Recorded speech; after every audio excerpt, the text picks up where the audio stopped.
Good evening. आज का बड़ा इंटरेस्टिंग और इस पे रिसर्च भी बड़ी पाथ ब्रेकिंग है। फर्स्ट टाइम ही केमिस्ट्री में तो बिल्कुल बिल्कुल वेरी फर्स्ट टाइम इन चीज़ों को हम हाथ हाथ के साथ रिलेट किया है और आइडेंटिफाई किया है कि हम इन चीज़ों को नार्सिसिज्म, को डिपेंडेंसी और इन चीज़ों को इवन इमोशनल इंटेलिजेंस, इन चीज़ों को हाथ से हम कैसे आइडेंटिफाई कर सकते हैं। आज का सेशन दो हिस्सों पे है। शुरू तो मैं करूंगा, कुछ इंडिकेशंस आपको बताऊंगा, उसके बाद कोई 8:30 बजे 8:30 पाकिस्तान टाइम और 9 PM इंडियन स्टैंडर्ड टाइम के मुताबिक कासिम साहब ज्वाइन करेंगे। कासिम खोखर साहब, उन्होंने इस पे बहुत काम किया है पाकिस्तान में, और मेरा ख्याल है कोई आदमी नहीं है इस लेवल का जिसने इतना काम किया हो पिछले 2-3 साल नार्सिज्म पे और को डिपेंडेंसी पे। इवन जो इस वक्त अथॉरिटी समझे जाते हैं, रोज रोजनबर्ग, उनसे भी उन्होंने ट्रेनिंग ली हुई है। उनको मैंने रिक्वेस्ट की थी तो उन्होंने कहा था जी मैं 9 बजे ज्वाइन करूंगा। हम सबसे पहले हम इंडिकेशंस पे आ जाते हैं, केमिस्ट्री पे, और उसके बाद 9 बजे वो आपको इसकी अवेयरनेस देंगे कि ये है क्या और ये किस तरह किल कर रही है इंसान को और किस तरह बचा जा सकता है। कोपिंग स्ट्रेटजीज भी बताएंगी और इसकी बेसिस क्या है, सोर्सेज क्या हैं, ये कहाँ से निकलती है और इसकी कैटेगरीज क्या हैं और इसके नुकसान क्या हैं को डिपेंडेंसी के और नार्सिज्म दोनों के। नार्सिज्म तो खैर मेरा ख्याल है कि समझ आता है सबको। वो डिपेंडेंसी एक थोड़ा सा कॉम्प्लेक्स सा सब्जेक्ट है क्योंकि इसमें दो चीजें आ जाती हैं, सर्विस भी आ जाती है और where to draw the bottom line, ये एक पेचीदा मामला होता है। तो सर्विस और सर्विट्यूड, ये दोनों में क्या फर्क है और कहाँ हमने बॉटम लाइन ड्रॉ करनी है। इंडिकेशंस ये हैं कि सबसे ज्यादा जो सफर करते हैं को डिपेंडेंसी पे, को डिपेंडेंसी से मुराद जो लोग एक्सप्लॉइट होते हैं अपनी नरम मिजाजी की वजह से, मोडेस्टी की वजह से, या फिर वो बाउंड्रीज डिफाइन नहीं कर सकते तो बड़े सॉफ्ट होते हैं, वो वाटर लोग होते हैं। वाटर इमोशनल लोग, इमोशंस जिन पे जो फीलर होती है, जो फीलर जो लोग होते हैं हाथ में, हम उनको दो तरीकों से आइडेंटिफाई करते हैं। जो जेनेटिक पार्ट है, फिंगरप्रिंट्स, आपको पता ही है, वो लूप्स होते हैं। ये लूप जो बना हुआ है ना, ये वाला, ये लूप होता है, ये वाला, इसको हम लूप कहते हैं। ये वाटर साइन होता है। जिसके हाथ पे ये ज्यादा हूं, इसका मतलब है जेनेटिकली वो बंदा, या वो मर्द है या औरत है, वो वाटर में फॉल करेगा, उसका जो जेनेटिक पार्ट है वो वाटर होगा। या फिर दूसरी सूरत ये होती है, और दोनों भी हो सकती है, दोनों में से एक भी हो सकती है, या उसका हाथ की शेप जो है उसकी, वो वाटर होगी। और हाथ हाथ की शेप वाटर हम किस तरह देखते हैं, लंबी उंगलियां होती हैं वाटर की, और जो पाम होती है वो स्क्वेयर नहीं होती। लंबी उंगलियां और लंबी हथेली, पाम, यानी लॉन्ग पाम और लॉन्ग फिंगर। जब हम फिंगर की बात करते हैं तो मिडिल फिंगर को हम रेफरेंस पॉइंट बनाते हैं। ये ऐसा बंदा होगा, या ऐसी कोई लेडी होगी, वो वाटर पे फॉल करेगी। और ये सेकंड पार्ट है पर्सनैलिटी का, वाटर जो हाथ की शेप है, ये सेकंड पार्ट है पर्सनैलिटी का। फर्स्ट पार्ट जेनेटिक होता है। ये लोग सबसे ज्यादा को डिपेंडेंसी का शिकार होते हैं क्योंकि इमोशनली ये वल्नरेबल होते हैं, ये फीलर होते हैं, और उन फीलिंग्स की वजह से ये बाउंड्रीज ड्रॉ नहीं कर सकते और किसी को नो नहीं कह सकते। तो लो हैंगिंग फ्रूट समझ के ना लोग इनको सॉफ्ट टारगेट समझ के इनको एक्सप्लॉइट करते हैं। इन लोगों के लिए बाउंड्रीज डिफाइन करना बहुत जरूरी है। तो कहाँ करना है, कब करना है, कहाँ तक करना है, ये बहुत जानना जरूरी है। ये कासिम साहब आपको बताएंगे, ये सब्जेक्ट बाकी मैं उनके लिए छोड़। फिर दूसरी कैटेगरी इंसानों की, इंसान आग पानी हवा मिट्टी, अर्थ वाटर फायर एयर्स का बना हुआ है। वाटर सबसे ज्यादा, उसके बाद फायर जो है, फायर भी इमोशनल तो नहीं होता, फायर इंट्यूटिव होता है। उसका इंट्यूशन बहुत स्ट्रांग होता है और वो इंट्यूटिव होता है फायर। इसलिए फायर भी जो है, ये सेकंड लेवल पे फायर आ जाता है। थर्ड लेवल पे आपका एयर आता है। सबसे कम अर्थ वाले होते हैं, अर्थ सबसे कम को डिपेंडेंट होते हैं। तो फायर की क्या पहचान है, फायर के टेंटेड आर्क, इनके फिंगरप्रिंट्स होते हैं, और हाथ की शेप अगर हम देखें तो पाम तो रेक्टेंगल ही होगी वाटर की तरह इनकी, लेकिन उंगलियां लंबी नहीं होती। उंगलियां अगर हम कंपेयर करें पाम के साथ तो उंगलियां छोटी होंगी। तो वाटर और फायर, ये दो सबसे ज्यादा वाटर होते हैं, फायर भी इतना नहीं होता। वाटर सबसे ज्यादा जो है वो कोडिपेंडेंसी पे वो फॉल करता है। कॉम्बिनेशन जो बनता है वाटर और फायर का, ये बड़ा स्टीम वाला बनता है, वॉलेटाइल बनता है। और जो ये कॉम्बिनेशन है ये काफी कोडिपेंडेंसी की तरफ जाता है। बहुत अहम जो इसके अलावा इसके बाद जो बहुत स्ट्राइकिंग किस्म की जो साइन आपको हाथ में देखने को मिलेगा, कुछ तो स्पोर्टिव साइन है जो सेकेंडरी हैं, कुछ बहुत सिग्निफिकेटर हैं। फॉर एग्जाम्पल, ये जो येलो मैंने किया हुआ है, ये देखें, इसकी जो फेट लाइन है ये बिल्कुल नीचे से निकल रही है और कहाँ तक जाती है, ऊपर तक चले जाती है फेट लाइन। फेट लाइन जब भी आपकी वीनस के नीचे से निकलती है तो ये कोडिपेंडेंसी का बहुत ही क्रेडिबल साइन, बहुत ही सिंगल मोस्ट इंडिकेटर अगर आपने पूछना है तो उनमें से दो तीन में से एक ये है, सिंगल मोस्ट यही है। और भी हैं दो तीन तो और कुछ सर सेकेंडरी भी थोड़ा है। सा कोडिपेंडेंस तो थोड़ा सा कोडिपेंडेंसी को एक्सप्लेन कर देंगे कि मतलब किस तरह के लोग होते हैं कोडिपेंडेंसी। कोडिपेंडेंसी आपका, कोडिपेंडेंसी पे बड़ा प्रॉपर, अभी कासम साहब ज्वाइन करेंगे आधे घंटे बाद, वो आपको बड़ा भरपूर लेक्चर देंगे। और उन्होंने बहुत ज्यादा काम किया कोडिपेंडेंसी पे और नार्सिसिज्म पे, दोनों पे। कोडिपेंडेंसी वैसे वो लोग होते हैं जो अपना आप लोगों दूसरों के लिए, को का मतलब होता है शेयरिंग, जिस तरह को पायलट होता है, इस तरह अगर एक बंदा ड्रग एडिक्ट है तो उसकी जो वाइफ है वो को डिपेंडेंट होगी। डिपेंडेंट तो उसका खामद है, उसका हस्बैंड जो है डिपेंडेंट हुआ। इसलिए ये सेकंड है, जो सेकंड हैंड पैसिव जिनको कहते हैं ना, पैसिव सफर, ये वो लोग होते हैं, ये लोगों की दूसरों के लिए अपना सत्यानाश कर लेते हैं। एक लाइन में तो इसका ये मतलब है, लेकिन अब बेफिक्र नहीं, बड़ी तफसील के साथ आपको बताया जाए। अच्छा, अब ये जो लाइन जब निकलती है तो ये लाइन ऊपर की तरफ बढ़ती जाती है और ये अंगूठे के नीचे से निकलती है, थंब के नीचे से निकलती है, वीनस के नीचे से निकलती है और लाइफ लाइन के नीचे से निकलती है। जब इसमें ब्रेक आ जाता है तो उस वक्त को डिपेंडेंसी खत्म हो जाती है और इंसान अपने पर्सनल एजेंडे को फॉलो करना शुरू कर देता है और दूसरों के एजेंडे को छोड़ देता है।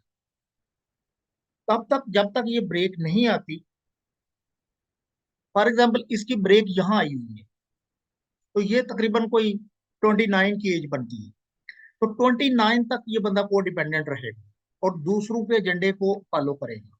इसके बाद जब ब्रेक आ जाती है तो you will start following your personal agenda.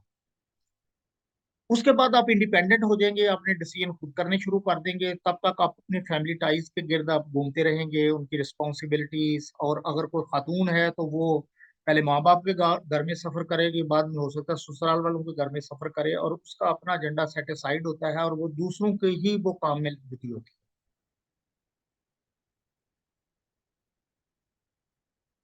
इसके बाद आपका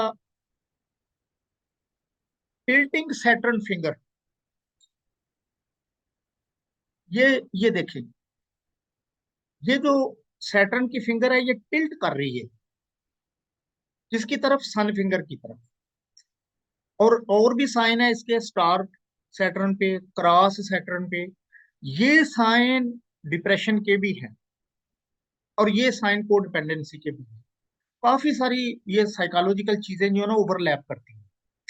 इसको डिप्रेशन में भी आप देख सकते हैं, को डिपेंडेंसी में भी आप देख सकते हैं, ये लोग भी इसी तरह सफर करते रहते हैं।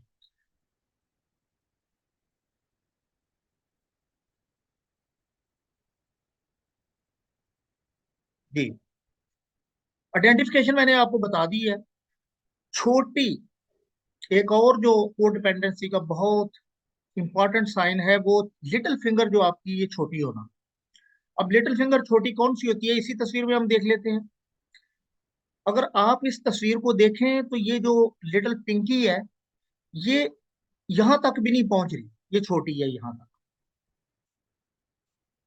तो ये लोग क्यों सफर करते हैं, ये इसलिए सफर करते हैं कि फियर, शर्म, फियर ऑफ डिसअप्रूवल इनमें इतना होता है कि ये इनिशिएटिव ही नहीं ले पाते। अगर इनके साथ कुछ एक्सप्लॉइटेशन इनकी हो रही है, कुछ इनके साथ ज्यादती हो रही है, तो ये लोग बताने की, बताते हुए डरते हैं। खौफ इनको आता है, पता नहीं रिलेशन ना टूट जाए, पता नहीं इसका काउंटर प्रोडक्टिव ना हो।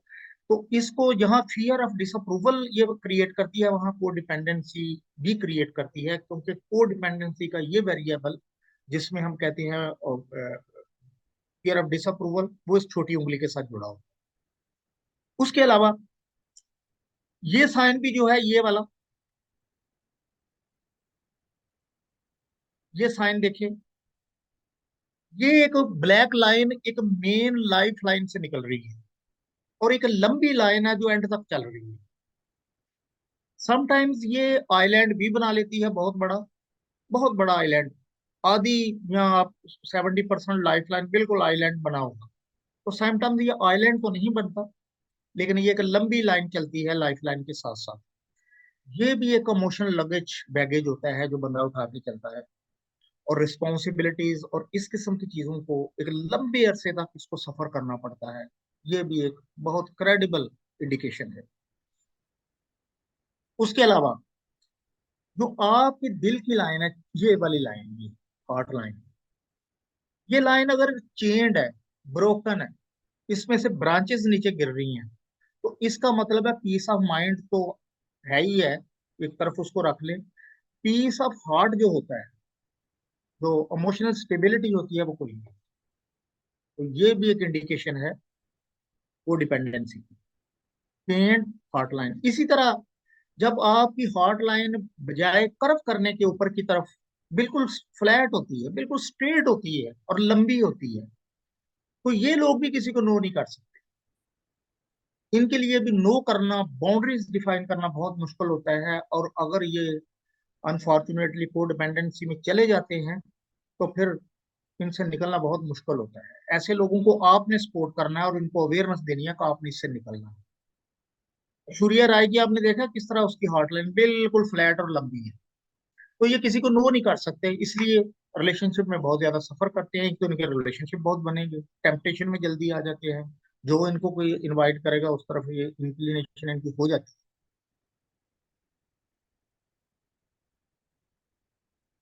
इसके अलावा जो क्रिस क्रॉसेस जो बने होते हैं हाथ, आपने देखा है कि एक हाथ होता है उस पर बड़ी सारी लाइनें होती हैं, फुल होता है, उसको हम कहते हैं फुल हैंड। छोटी छोटी बेशुमार लाइनें होती हैं और सिल्की किस्म की स्किन होती है। ये लोग बड़े सुपर सेंसिटिव होते हैं, और ये लोग सुपर सेंसिटिव होने के साथ साथ ये बड़ी जल्दी, बहुत जल्दी, यानी ये इनकी जो नेचर होती है वो बहुत ही रिसिपिएंट नेचर होती है, बड़ी जल्दी इन्फ्लुएंस ले लेते हैं किसी। ये भी कोडिपेंडेंसी का साइन होता है। लूप ऑफ इम्पैथी, ये एक लूप बना हुआ है, ये मून के ऊपर होता है, समटाइम्स ये नीचे की तरफ भी जाता है, समटाइम ऊपर की तरफ भी जाता है। और इसी तरह का एक लूप यहाँ लूप ऑफ सेंसिटिविटी भी होता है, वो थोड़ा सा ऊपर होता है। ये दोनों लूप्स जो है, ये भी कोडिपेंडेंसी को शो करते हैं। बुनियादी तौर पे नेचुरली ये लोग बहुत अच्छे होते हैं, बहुत सॉफ्ट होते हैं, बहुत अच्छे होते हैं ये लोग। लेकिन यही लोग होते हैं जो लो हैंगिंग फ्रूट होता है, प्रीडेटर्स जो है ना इनके पीछे होते हैं, और इनको ये समझते हैं कि ये सॉफ्ट टारगेट हैं, जल्दी बातों में आ जाते हैं। इसलिए ये सबसे ज्यादा एक्सप्लॉइट होने वाले सोसाइटी में, मुआशरे में ये लोग हैं। खा लेडीज हैं, खा जेंट्स है, इसकी रिगार्डलेस द सेक्स है, रिगार्डलेस द जेंडर, दोनों एक ही तरह की जो है ना ये परेशानी इनको रहती है। जब आपकी 11वां पॉइंट, सारी की सारी fingers leaning towards your little finger, it means का आप इंटरनली ज्यादा कनेक्टेड हैं और आप लेफ्ट पोल पे हैं। लेफ्ट पोल वाले लोग जो होते हैं ये को डिपेंडेंट होते हैं। राइट पोल वाले जो हैं ये एक्सप्लाइटर ज्यादा होते हैं। जो राइट पोल पे होते हैं, राइट पोल में कौन होते हैं, जिनके हाथ बहुत भारी होते हैं, हैवी हैंड होते हैं। और जो लेफ्ट पोल वाले होते हैं उनकी उंगलियां सारी लेफ्ट साइड पे जा रही होती हैं, फिर उनके हाथ बहुत पतले होते हैं, बड़े डेलिकेट होते हैं। तो लेफ्ट पोल वाले लोग जो हैं ये ज्यादा सॉफ्ट लोग होते हैं, नरम होते हैं, इंटेलेक्चुअल होते हैं, इसलिए इनकी कोडिपेंडेंसी इनमें ज्यादा दिखती है। राइट पोल हम पढ़ेंगे कि राइट पोल वाले इड एटीट्यूड रखते हैं, डोमिनेशन और बलडोज करना, डोमिनेट करना, और वही जो लोग हैं वो नार्सिज्म में जो देखे जाते हैं। अब पेरेंट टीचर्स, अगर इसका आपने ये स्टडी कर ली है, आप जब हाथ में देखेंगे तो ये बड़ी आसानी के साथ आप आइडेंटिफाई करेंगे, बड़ी ही आसानी के साथ। तो कोडिपेंडेंसी ज्यादा है। फिर कोडिपेंडेंसी वाले बंदे की सिर्फ आपने, उनमें प्रॉब्लम ये होती है कि नो नहीं कह सकते, बाउंड्रीज अपनी जो है वो उनको डिफाइन नहीं कर पाते। इसलिए जब बाउंड्री उनको पता ही नहीं चलता हम बाउंड्री से आगे निकल चुके हैं, जहां हमारी एक्सप्लाइटेशन, इस पॉइंट से आगे हमारी एक्सप्लाइटेशन। दो मुल्कों की बाउंड्री है ना। अब इंडिया पाकिस्तान की बाउंड्री है, इधर से कोई जाएगा इंडिया पकड़ लेगा, उधर से कोई आएगा इधर पकड़ लेगा। अब अगर तो दरमियान में अच्छे तरीके से कोई बाउंड्री डिफाइन की हुई है, लिखा हुआ है कि ये इंडियन बॉर्डर है, ये पाकिस्तानी बॉर्डर आगे शुरू होगी, तो बंदा नहीं जाएगा। लेकिन अगर दरमियान में कोई बाउंड्री नहीं है तो पता नहीं चलेगा। एक जैसे लोग हैं, एक जैसे सब कुछ है, एक जैसा कल्चर है, वो उस वक्त पता चलेगा जब ये किसी मसले में बंदा पड़ जाएगा कि हाँ ये तो गड़बड़ होगी है। तो बाउंड्रीज डिफाइन करना असल इनका चैलेंज होता है। शॉर्ट रिंग फिंगर, ये एडिशनल चीजें हैं, लेकिन ये भी रोल प्ले करती हैं। ये उस वक्त बिल्कुल रोल प्ले करती हैं जब बंदे को उससे निकलना होता है। तो शॉर्ट रिंग फिंगर को डिपेंडेंसी का एक बहुत बड़ा पिलर शेम भी है, शर्म। एक तो ये है ना कि फियर होता है रिश्ता ना टूट जाए, ये ना हो जाए, रिलेशनशिप ना टूट जाए, ये नुकसान ना हो जाए। एक शेम भी होती है। इसकी मैं मिसाल देता हूँ आपको। जब आपकी रिंग फिंगर आपकी लंबी होती है तो बंदा इनिशिएटिव लेने वाला होता है, रिस्की होता है। इनिशिएटिव भी लेता है, रिस्की भी होता है। इनिशिएटिव वो ले लेगा जब उसको ये पता चलेगा ना, तो मैं कहीं बिल्कुल, मैं तो फंस गया हूँ कहीं, तो वो इनिशिएटिव ले लेगा। दूसरा बंदा जो है ना डरता रहेगा इनिशिएटिव लेता हुआ। लंबी उंगली जो है और लंबा अंगूठा इनिशिएटिव ले लेते हैं जब इनको ये पता चले कि हम किसी ऐसी चीज में उलझ गए हैं जिसमें जो कि गलत है, तो उससे बाहर निकलने की भरपूर कोशिश करें। दूसरे जो है ना वो इतनी एफर्ट नहीं करते। अब मेरे पास कई दफा ऐसा हुआ है पिछले 30 साल की प्रैक्टिस में। कुछ लेडीज आई हैं, वो उन्होंने आगे मुझे बताया जी का हमारा जो खामद है, हमारा हस्बैंड है, वो तो बीमार है, इवन वो इम्पोर्टेंट है। और 5 5 7 7 साल उन्होंने घर वालों को बताया। अब वो सफर कर रही हैं, ये को डिपेंडेंसी की ये एग्जाम्पल दी है। वो डर रही हैं शर्म की वजह से, खामोश हैं। सोशल टैबूज जो हैं उनकी वजह से जो खामोश है, फियर ऑफ डिसअप्रूवल की वजह से वो खामोश है। वो ये सोच रही हैं कि शायद हमें ये कोई गलत लेबल ना लगाया जाए, शायद हमें किसी और सेंस में ना देखा जाए। बस इसी तरह वो टाइम उनका गुजरता जा रहा है और उनका सत्यानाश होता जा रहा है। लेकिन अगर यहाँ कोई अच्छा अंगूठा है, लीडरशिप क्वालिटीज वाला और अपने रास्ते बनाने वाला, और लंबी उंगली है, सन फिंगर लंबी है, वो इनिशिएटिव ले लेगा। इसी तरह अगर उंगली बाहर की तरफ निकल रही है, छोटी उंगली, तो वो भी सोशल बाउंड्रीज की परवाह नहीं करेगा, वो उससे निकल जाएगा। लेकिन जिसकी छोटी उंगली छोटी है वो बाहर की तरफ निकल भी नहीं रही, और इस तरह की चीजें हैं, और ये इंडिकेशंस जो पाई जा रही हैं, उसके लिए ये मुश्किल हो जाएगा। एक बड़ा आइलैंड, एक तो मैंने वो बताया था, देखिए कितना बड़ा आइलैंड है। जब इतना बड़ा आइलैंड होता है तो इसी तरह के मसाइल आपको देखने में मिलते हैं। और बंदा कहीं कोल्लू के बैल की तरह बेचारा फंसा हुआ है, कोई औरत फंसी हुई है ससुराल वालों में, कोई कहाँ फंसी हुई है, तो उसकी जिंदगी बिल्कुल अजीरन और अजाब बनी हुई है। लेकिन वो बेचारी लगी हुई है, आस्ता आस्ता लगी हुई है, आस्ता आस्ता। वो इस होप पे कि शायद कल ठीक हो जाए, परसों ठीक हो जाए, कहीं ज्वाइंट फैमिली सिस्टम आपको देखने को मिलेगा, कहीं कुछ रिस्पॉन्सिबिलिटीज देखने को मिलेगी, कहीं वो बंदा जो है वो उसका नखट्टू है, वो कर कुछ नहीं रहा, वो ड्रग्स पे है कोई। इस तरह की बड़ी सारी स्टोरी देखने को मिलेगी, और वो बेचारी औरत पिस रही है। इसी तरह समटाइम्स इसी तरह की आइडेंटिकल सिचुएशन में तो मर्द भी आ सकता है, उसको भी ऐसे ही रगड़ा लग रहा होता है। बहन भाइयों की रिस्पॉन्सिबिलिटी, वालद गरीब है, उनको बहन भाइयों को सपोर्ट कर रहा है। अब यहाँ एक सवाल भी पैदा होता है कि हम, हर धर्म में, हर मजहब में ये भी बताया गया है कि हम आपने दूसरों का काम आना है, दूसरों के लिए सेक्रीफाइस करना है। तो where to draw the bottom line, ये बॉटम लाइन ड्रा करना बहुत जरूरी है। एक तो ये है कि जहन में एक चीज डाल लें कि सर्विस नॉट सर्विट्यूड। दूसरा ये है कि अपनी लाइफ को साथ चलाना है, बिल्कुल सब सारा अपना छोड़ के, अपना सत्यानाश करके दूसरे को रिपेयर नहीं करना, दूसरे को भी रिपेयर करना है लेकिन अपनी लाइफ को भी चलाना है। एक लॉन्ग ब्रांच मैंने आपको दिखाइए, ऑलरेडी दिखाइए लंबी ब्रांच, ये देखें ये वाली, ये लाइफ लाइन अंदर से निकलती है, ये येलो लाइन, ये भी कोडिपेंडेंसी हो। एक बड़ी हल्की फुल्की, बिल्कुल just hugging, just close close to the life line, एक बड़ी बारीक सी फाइन लाइन आपको देखने को मिलती है। वो स्पोर्टिंग लाइन हरगिज नहीं होती, वो एक पैरासाइट लाइन के तौर पे वो एनर्जी सक कर रही होती है लाइफ लाइन का। ये लोग भी हालात की चक्की में पिस रहे होते हैं, रिस्पॉन्सिबिलिटीज में पिस रहे होते हैं, और ये लोग भी कोडिपेंडेंसी के फेज में से गुजर रहे होते हैं। जैसे ही वो लाइन रुक जाती है, वहां ये चीजें खत्म हो जाती हैं। और इंटरेस्टिंग चीज ये है कि कोडिपेंडेंसी वाला नार्सिज्म बनने का पोटेंशियल रखता है, नार्सिसिस्ट बनने का पोटेंशियल भी कोडिपेंडेंसी वाला रखता है। होगा क्या, अब रिएक्शन में बड़े सारे लोग ऐसे होते हैं, रिएक्शन में या सुसाइड कर लेते हैं, या फिर रिएक्शन में नार्सिसिस्ट हो जाते हैं। अब मेरा ख्याल है इंडिया की एक मूवी थी फूलन देवी, अगर मुझे याद पड़ता है, तो इसी किस्म का रिएक्शन उसमें आ गया था, वो डाकू बन गई। लिहाजा अगर आप किसी को बहुत ज्यादा इसी तरह निचोड़ेंगे उसको, एंड ऑफ द डे क्या होगा, या वो टूट जाएगा या फिर वो तोड़ जाएगा। तो ये आज का जो टाइम चल रहा है, ये अच्छा खासी ये प्रॉब्लम चल रही है। और ये आज के टाइम में वेस्ट में तो इसको मुझे लग रहा है कि 1-2 साल तक इसको वो कर लेंगे, शायद इसको डिजीज में ना ले आए। कासिम साहब आपको बताएंगे कि जो मेलोडी बीटी और रोज रोजनबर्ग ने इस पर बहुत काम किया।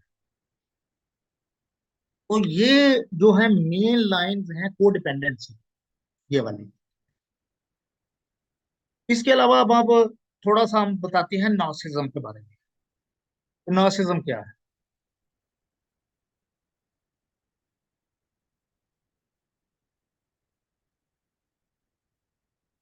ये मैं आपको शेयर कर रहा हूँ।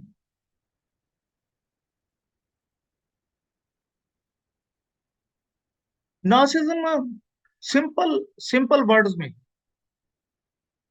नार्सिज्म इसका अपोजिट है। और नार्सिज्म वो है, देखें, कुदरत ने हर चीज का जोड़ा बनाया है। नास नासिस जो है ना, ये एक्सप्लाइटर है, सॉरी, एक्सप्लाइटर है। और ये जो कोडिपेंडेंट है, वो विक्टिम है, ये प्रीडेटर है। तो नार्सिज्म के भी लेवल है। नार्सिज्म पॉजिटिव भी होती है, नेगेटिव भी होती है। मैं इसमें नहीं जाऊंगा, मैं सिर्फ जो हाथ में इंडिकेशन है उनमें जाऊंगा। ये नार्सिज्म है क्या, ये कासिम साहब आपको बताएं।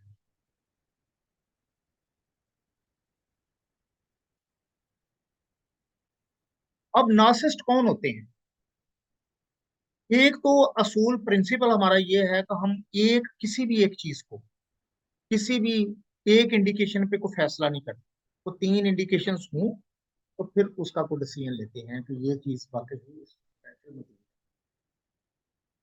दूसरी चीज ये है कि जरूरी नहीं उसमें एक साइन है तो वो बिल्कुल नार्सिसिस्ट होगा। बड़ी सारी चीजें और भी देखी जाती हैं, मिटिगेटिंग फैक्टर्स भी देखे जाते हैं। और अर्ली ग्रूमिंग, नर्चरिंग, बंदे बंदे की तरबियत कैसी हुई है, ट्रेनिंग कैसी हुई है, उसको पेरेंट का माहौल कैसा मिला है। अगर तो उसको माहौल भी वैसा ही मिला है, तो फिर उसके चांसेस बढ़ जाते हैं। तो इसको आप पोटेंशियल्स के तौर पे लेंगे कि इनका ये पोटेंशियल है।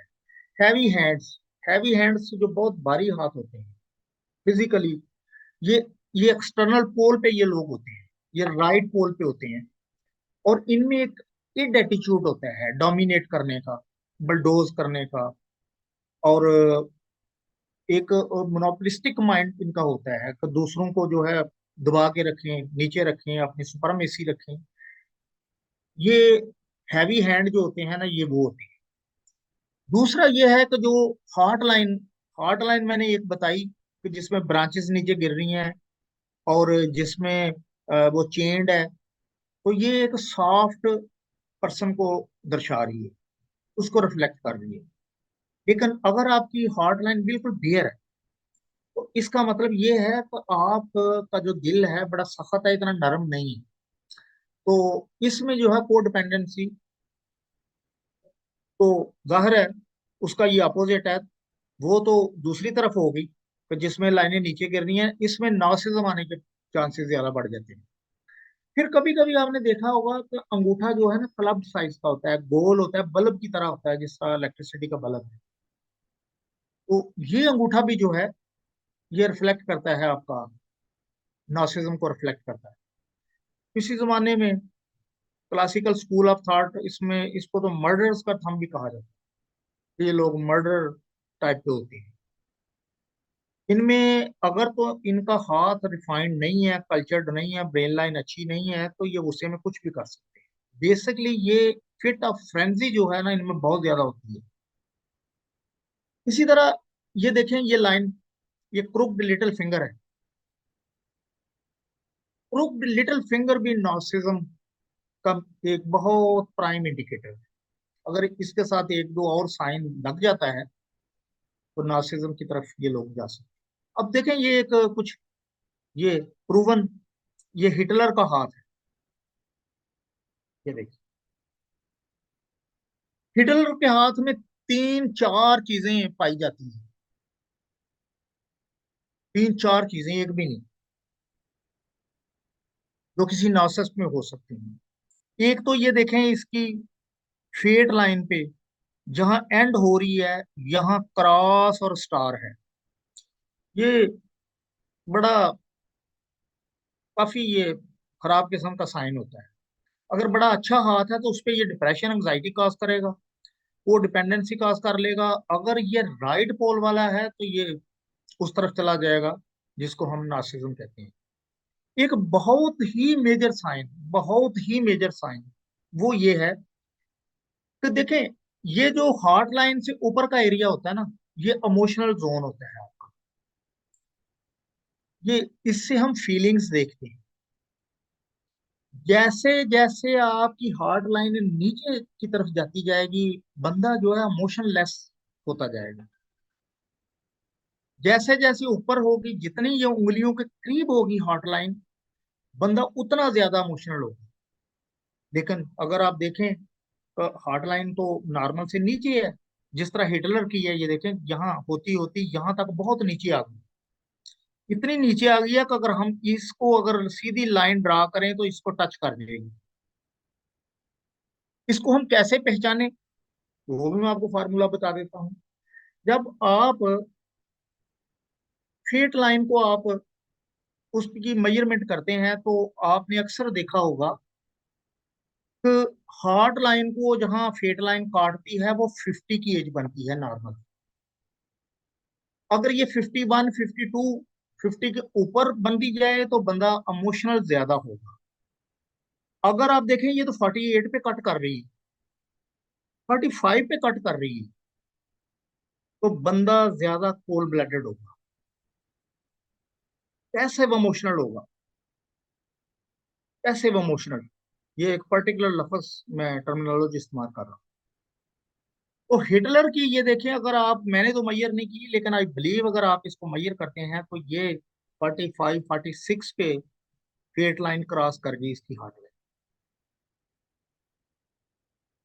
फिर यहाँ एक क्रॉस की, और देखें, नॉर्सिस्ट, नॉर्सिस्ट के लिए मरना मारना कोई इतनी बड़ी चीज नहीं होती। नॉर्सिस्ट जो है वो मार भी देने की उसमें पोटेंशियल होता है, और अपने आप को खत्म करने का पोटेंशियल भी उसमें होता है। कासम भाई भी आ गए हैं, मैं वेलकम करता हूं। तो मैंने आपका टाइम कासम भाई मैंने ले लिया है, तो मैं I am just giving you the mic. बस 2-4 मिनट रह गए हैं मेरे। हिटलर का हाथ हम डिस्कस कर रहे हैं, और ये देखें, जिंदगी की लाइफ लाइन की ये क्रॉस बना हुआ है, यहाँ आइलैंड बना हुआ है, यहाँ भी क्रॉस बना हुआ है। मैंने आपको बताया था कि फेट लाइन पे क्रॉस अच्छा नहीं होता, स्टार भी अच्छा नहीं, लाइन के ऊपर सैटर्न पे बहुत ये खतरनाक होता है। फिर हिटलर का हाथ बहुत ज्यादा भारी और हैवी है, लिहाजा नॉर्सिस्ट अक्सर आपने देखा होगा, को डिपेंडेंट जो है ये भी सुसाइडल हो सकता है, इसके भी पोटेंशियल होता है। डिप्रेशन एंजाइटी, को डिपेंडेंसी और डिप्रेशन एंजाइटी दोनों बहनें हैं। ये ट्विन नहीं समझ लिया आप मेरे ख्याल में। इनकी सिम्टम्स भी काफी मिलते हैं, और इनके जो है ये और भी काफी चीजें मिलती हैं। और इनकी जो ब्रेन केमिकल्स होती हैं सेरोटोनिन वगैरह, वो भी एक जैसी ही चीजें होती हैं। इसी तरह जो नार्सिसिस्ट है, ये भी सुसाइडल होता है। नार्सिसिस्ट तो बिल्कुल, नार्सिसिस्ट का ये होता है कि मैं नहीं तो फिर कुछ नहीं। तो एक और, ये देखें जुपिटर का माउंट, ये देखें जुपिटर कहाँ तक आया हुआ है कि मार्स के अंदर तक घुसा हुआ है जुपिटर। जुपिटर होती है डोमिनेशन। जुपिटर जब बहुत नीचे तक चला जाता है और मार्स की बाउंड्रीज और दोनों की एनर्जी का मैस अप हो जाता है, तो ये नार्सिज्म को रिफ्लेक्ट करता है। इसी तरह ये देखें, ये लिटिल फिंगर के नीचे जो मरकरी है, ये बाहर की तरफ निकल रहा है। ये भी एक खास हद से ज्यादा नार्सिज्म की तरफ चले जाते हैं। अगर बहुत ज्यादा नहीं है, थोड़ा सा मॉडरेट है, तो फिर ठीक है, फिर इट्स ओके। लेकिन अगर ये बहुत ज्यादा बाहर की तरफ चला जाएगा, तो ये भी नार्सिज्म की तरफ जाता है। ये लिटिल फिंगर आप देखें, ये थंब देखें, आप ये देखें, ये हाथ कितना मोटा हैवी हाथ। मैं ये नहीं कह रहा ये नार्सिसिस्ट है, लेकिन इसमें पोटेंशियल मौजूद है। एक और चीज जिसको हम कहते हैं सिमियन ब्रेन लाइन, इसको भी क्लासिकल स्कूल ऑफ थॉट में बड़ा बुरा कहा गया है। बहुत ही इसको जी, ये भी कातलों की है, ये भी मर्डरर्स की है। तो इस ये क्योंकि इसमें इंटेंसिटी बहुत ज्यादा होती है, एक्सट्रीमिज्म बहुत ज्यादा होती है। तो या ये राइट साइड पे चलेंगे या लेफ्ट साइड पे चलेंगे, इमोशन और रीजंस इनके मैस अप हुए होते हैं। इसलिए अगर बाकी कुछ इंडिकेशंस इनकी ठीक नहीं है इनके हाथ में, तो ये भी नार्सिज्म की तरफ बिल्कुल जाने के इनके चांसेस होते हैं। पिंकी स्पैनिंग आउट, ये एक बहुत बड़ा ऑफिसर है पाकिस्तान का, और उसकी उंगली बिल्कुल बाहर की तरफ जा रही है, ये देखिए। तो बाहर की तरफ जब उंगली जाती है, तो मैंने एक चीज आपको बताई थी, तो लोग सोशल बाउंड्रीज वगैरह इन चीजों का वो ख्याल नहीं करते। और जो सेल्फ सेंटर्ड होते हैं, जो उनको अच्छा लगता है, परसेप्शन गलत बन गई कि यही अच्छा है, गलत अच्छा है, बस उस पर चल पड़ेंगे तो। ये एक बहुत बड़ा पाकिस्तान का ऑफिसर है, अ, और इसने भी काफी लोगों को एक्सप्लॉइट किया है, और नार्सिज्म इसमें ठीक ठाक है। सिमीन क्रीज मैंने आपको बता दी है, पिंकी मैंने आपको बता दी है। अब ये देखें, ये भी, ये डोनाल्ड ट्रंप का हाथ है। आपको इसमें भी मिलेंगी, थिक फायर हैंड है इसका। पिंकी इसकी भी फेजिंग आउट। इंडेक्स फिंगर देखें, अंगूठे की तरफ जा रही है। इंडेक्स फिंगर जब अंगूठे की तरफ जाती है, तो ऐसे लोग भी, मैंने आपको बताया था कि ये भी लोगों को बुलडोज करते हैं। लेकिन अगर सिंगल साइन ये है, तो फिर इस हद तक नहीं जाते, बहुत आगे तक नहीं जाते, लेकिन कुछ ना कुछ इनमें भी होता है बुलडोज करने का, लोगों को करने का। हाथ का जो कलर है, that's very important. Whitish, yellowish, और इस किस्म के जो कलर हैं, ये भी इंसान के पूरी की पूरी पर्सनैलिटी को, माइंड सेट को ये चेंज करके रख देते हैं। और डोनाल्ड ट्रंप की ये उंगली बाहर की तरफ भी जा रही है, ये भी आप देखिए, ये बिल्कुल अलग स्टैंड आउट हो रही है। तो स्टैंड आउट जब होती है, तो no social boundaries. Even sometimes ये एथिकल बाउंड्रीज को भी जो है वो नहीं देखते, और उसको भी जो बुलडोज कर देते। सैटर्न की जो फिंगर है वो, या आपकी इवन जुपिटर की फिंगर भी, वो बहुत ज्यादा अंगूठे की तरफ जाए तो फिर भी इसी किस्म की चीज देती है। जुपिटर का बहुत ज्यादा प्रोमिनेंट होना, और मार्स को, मार्स में जाके मिल जाना, या मार्स को टच करना। इसके अलावा star on sign on Saturn, ये मैं आपको बता चुका हूँ। Brain line starting from Jupiter, Jupiter से जब ब्रेन लाइन निकलती है, तो ये बंदा भी लेस पे सेटिस्फाइड नहीं होता। ये भी बड़ी कमांड कंट्रोलिंग पोजीशन चाहता है जिंदगी में। एक बहुत बड़ा साइन मैं शायद लिखना भूल गया हूँ, बहुत बड़ा साइन, नहीं ये नीचे दिया हुआ, 15। लो सेट के साथ साथ, ये तो मैंने डिस्कस कर लिया, लो सेट के साथ साथ एक बहुत अहम साइन इसका जो है ये, वो है, अगर आपकी हॉट लाइन सैटर्न की लाइन के नीचे खत्म हो,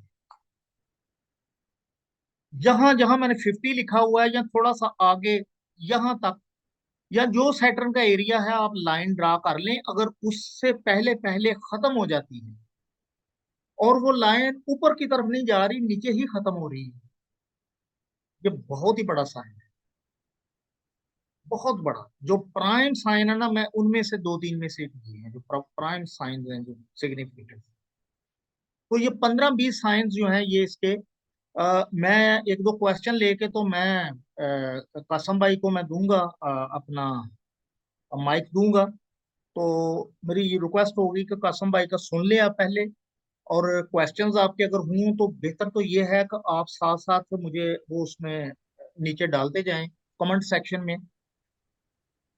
और सर एक ये, लास्ट चीज जी जी। वो जो लाइन सैटर्न के नीचे खत्म हो रही थी, वहां पे हम्म। बिल्कुल स्टॉप हो जाएगी या उसकी ब्रांचेस जा सकती हैं ऊपर नीचे?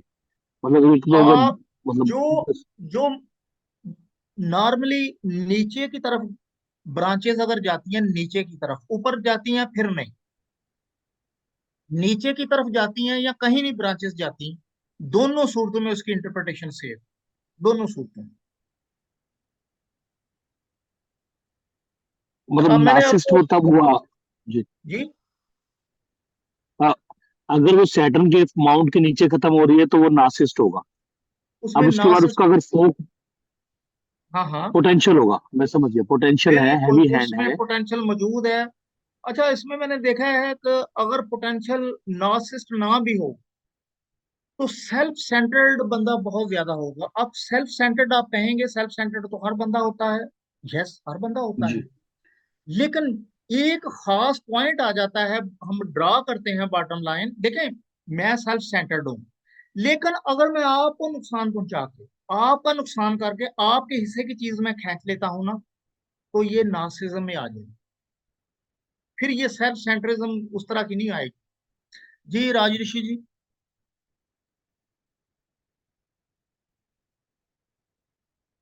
ऋषि जी, आपका माइक म्यूट है शायद, आप you want to say something I हाँ थिंक। जी।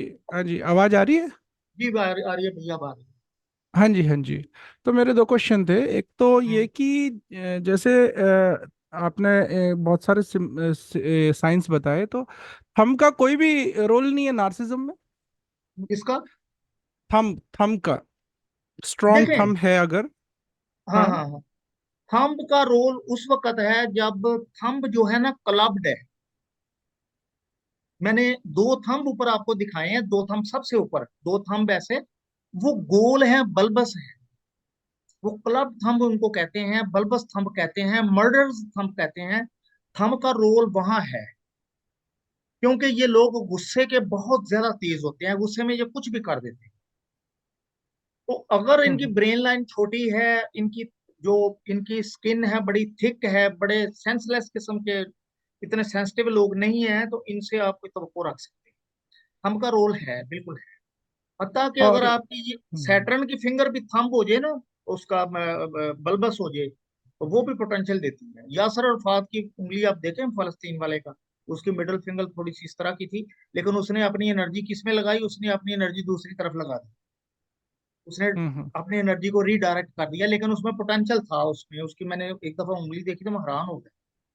तो ये कासिम साहब आपको बताएंगे ये पॉजिटिव जो है वो नार्सिसिस्ट कौन होता है और नेगेटिव कौन होता है, इसकी भी कैटेगरीज हैं। कुछ लोग वैसे होते हैं, वो पॉजिटिव नार्सिसिज्म उनमें पॉजिटिव इस तरह होती है कि वो एक अच्छा काम गलत तरीके से कर लेते हैं, काम ठीक होता है, तरीकेकार गलत अपना लेते हैं।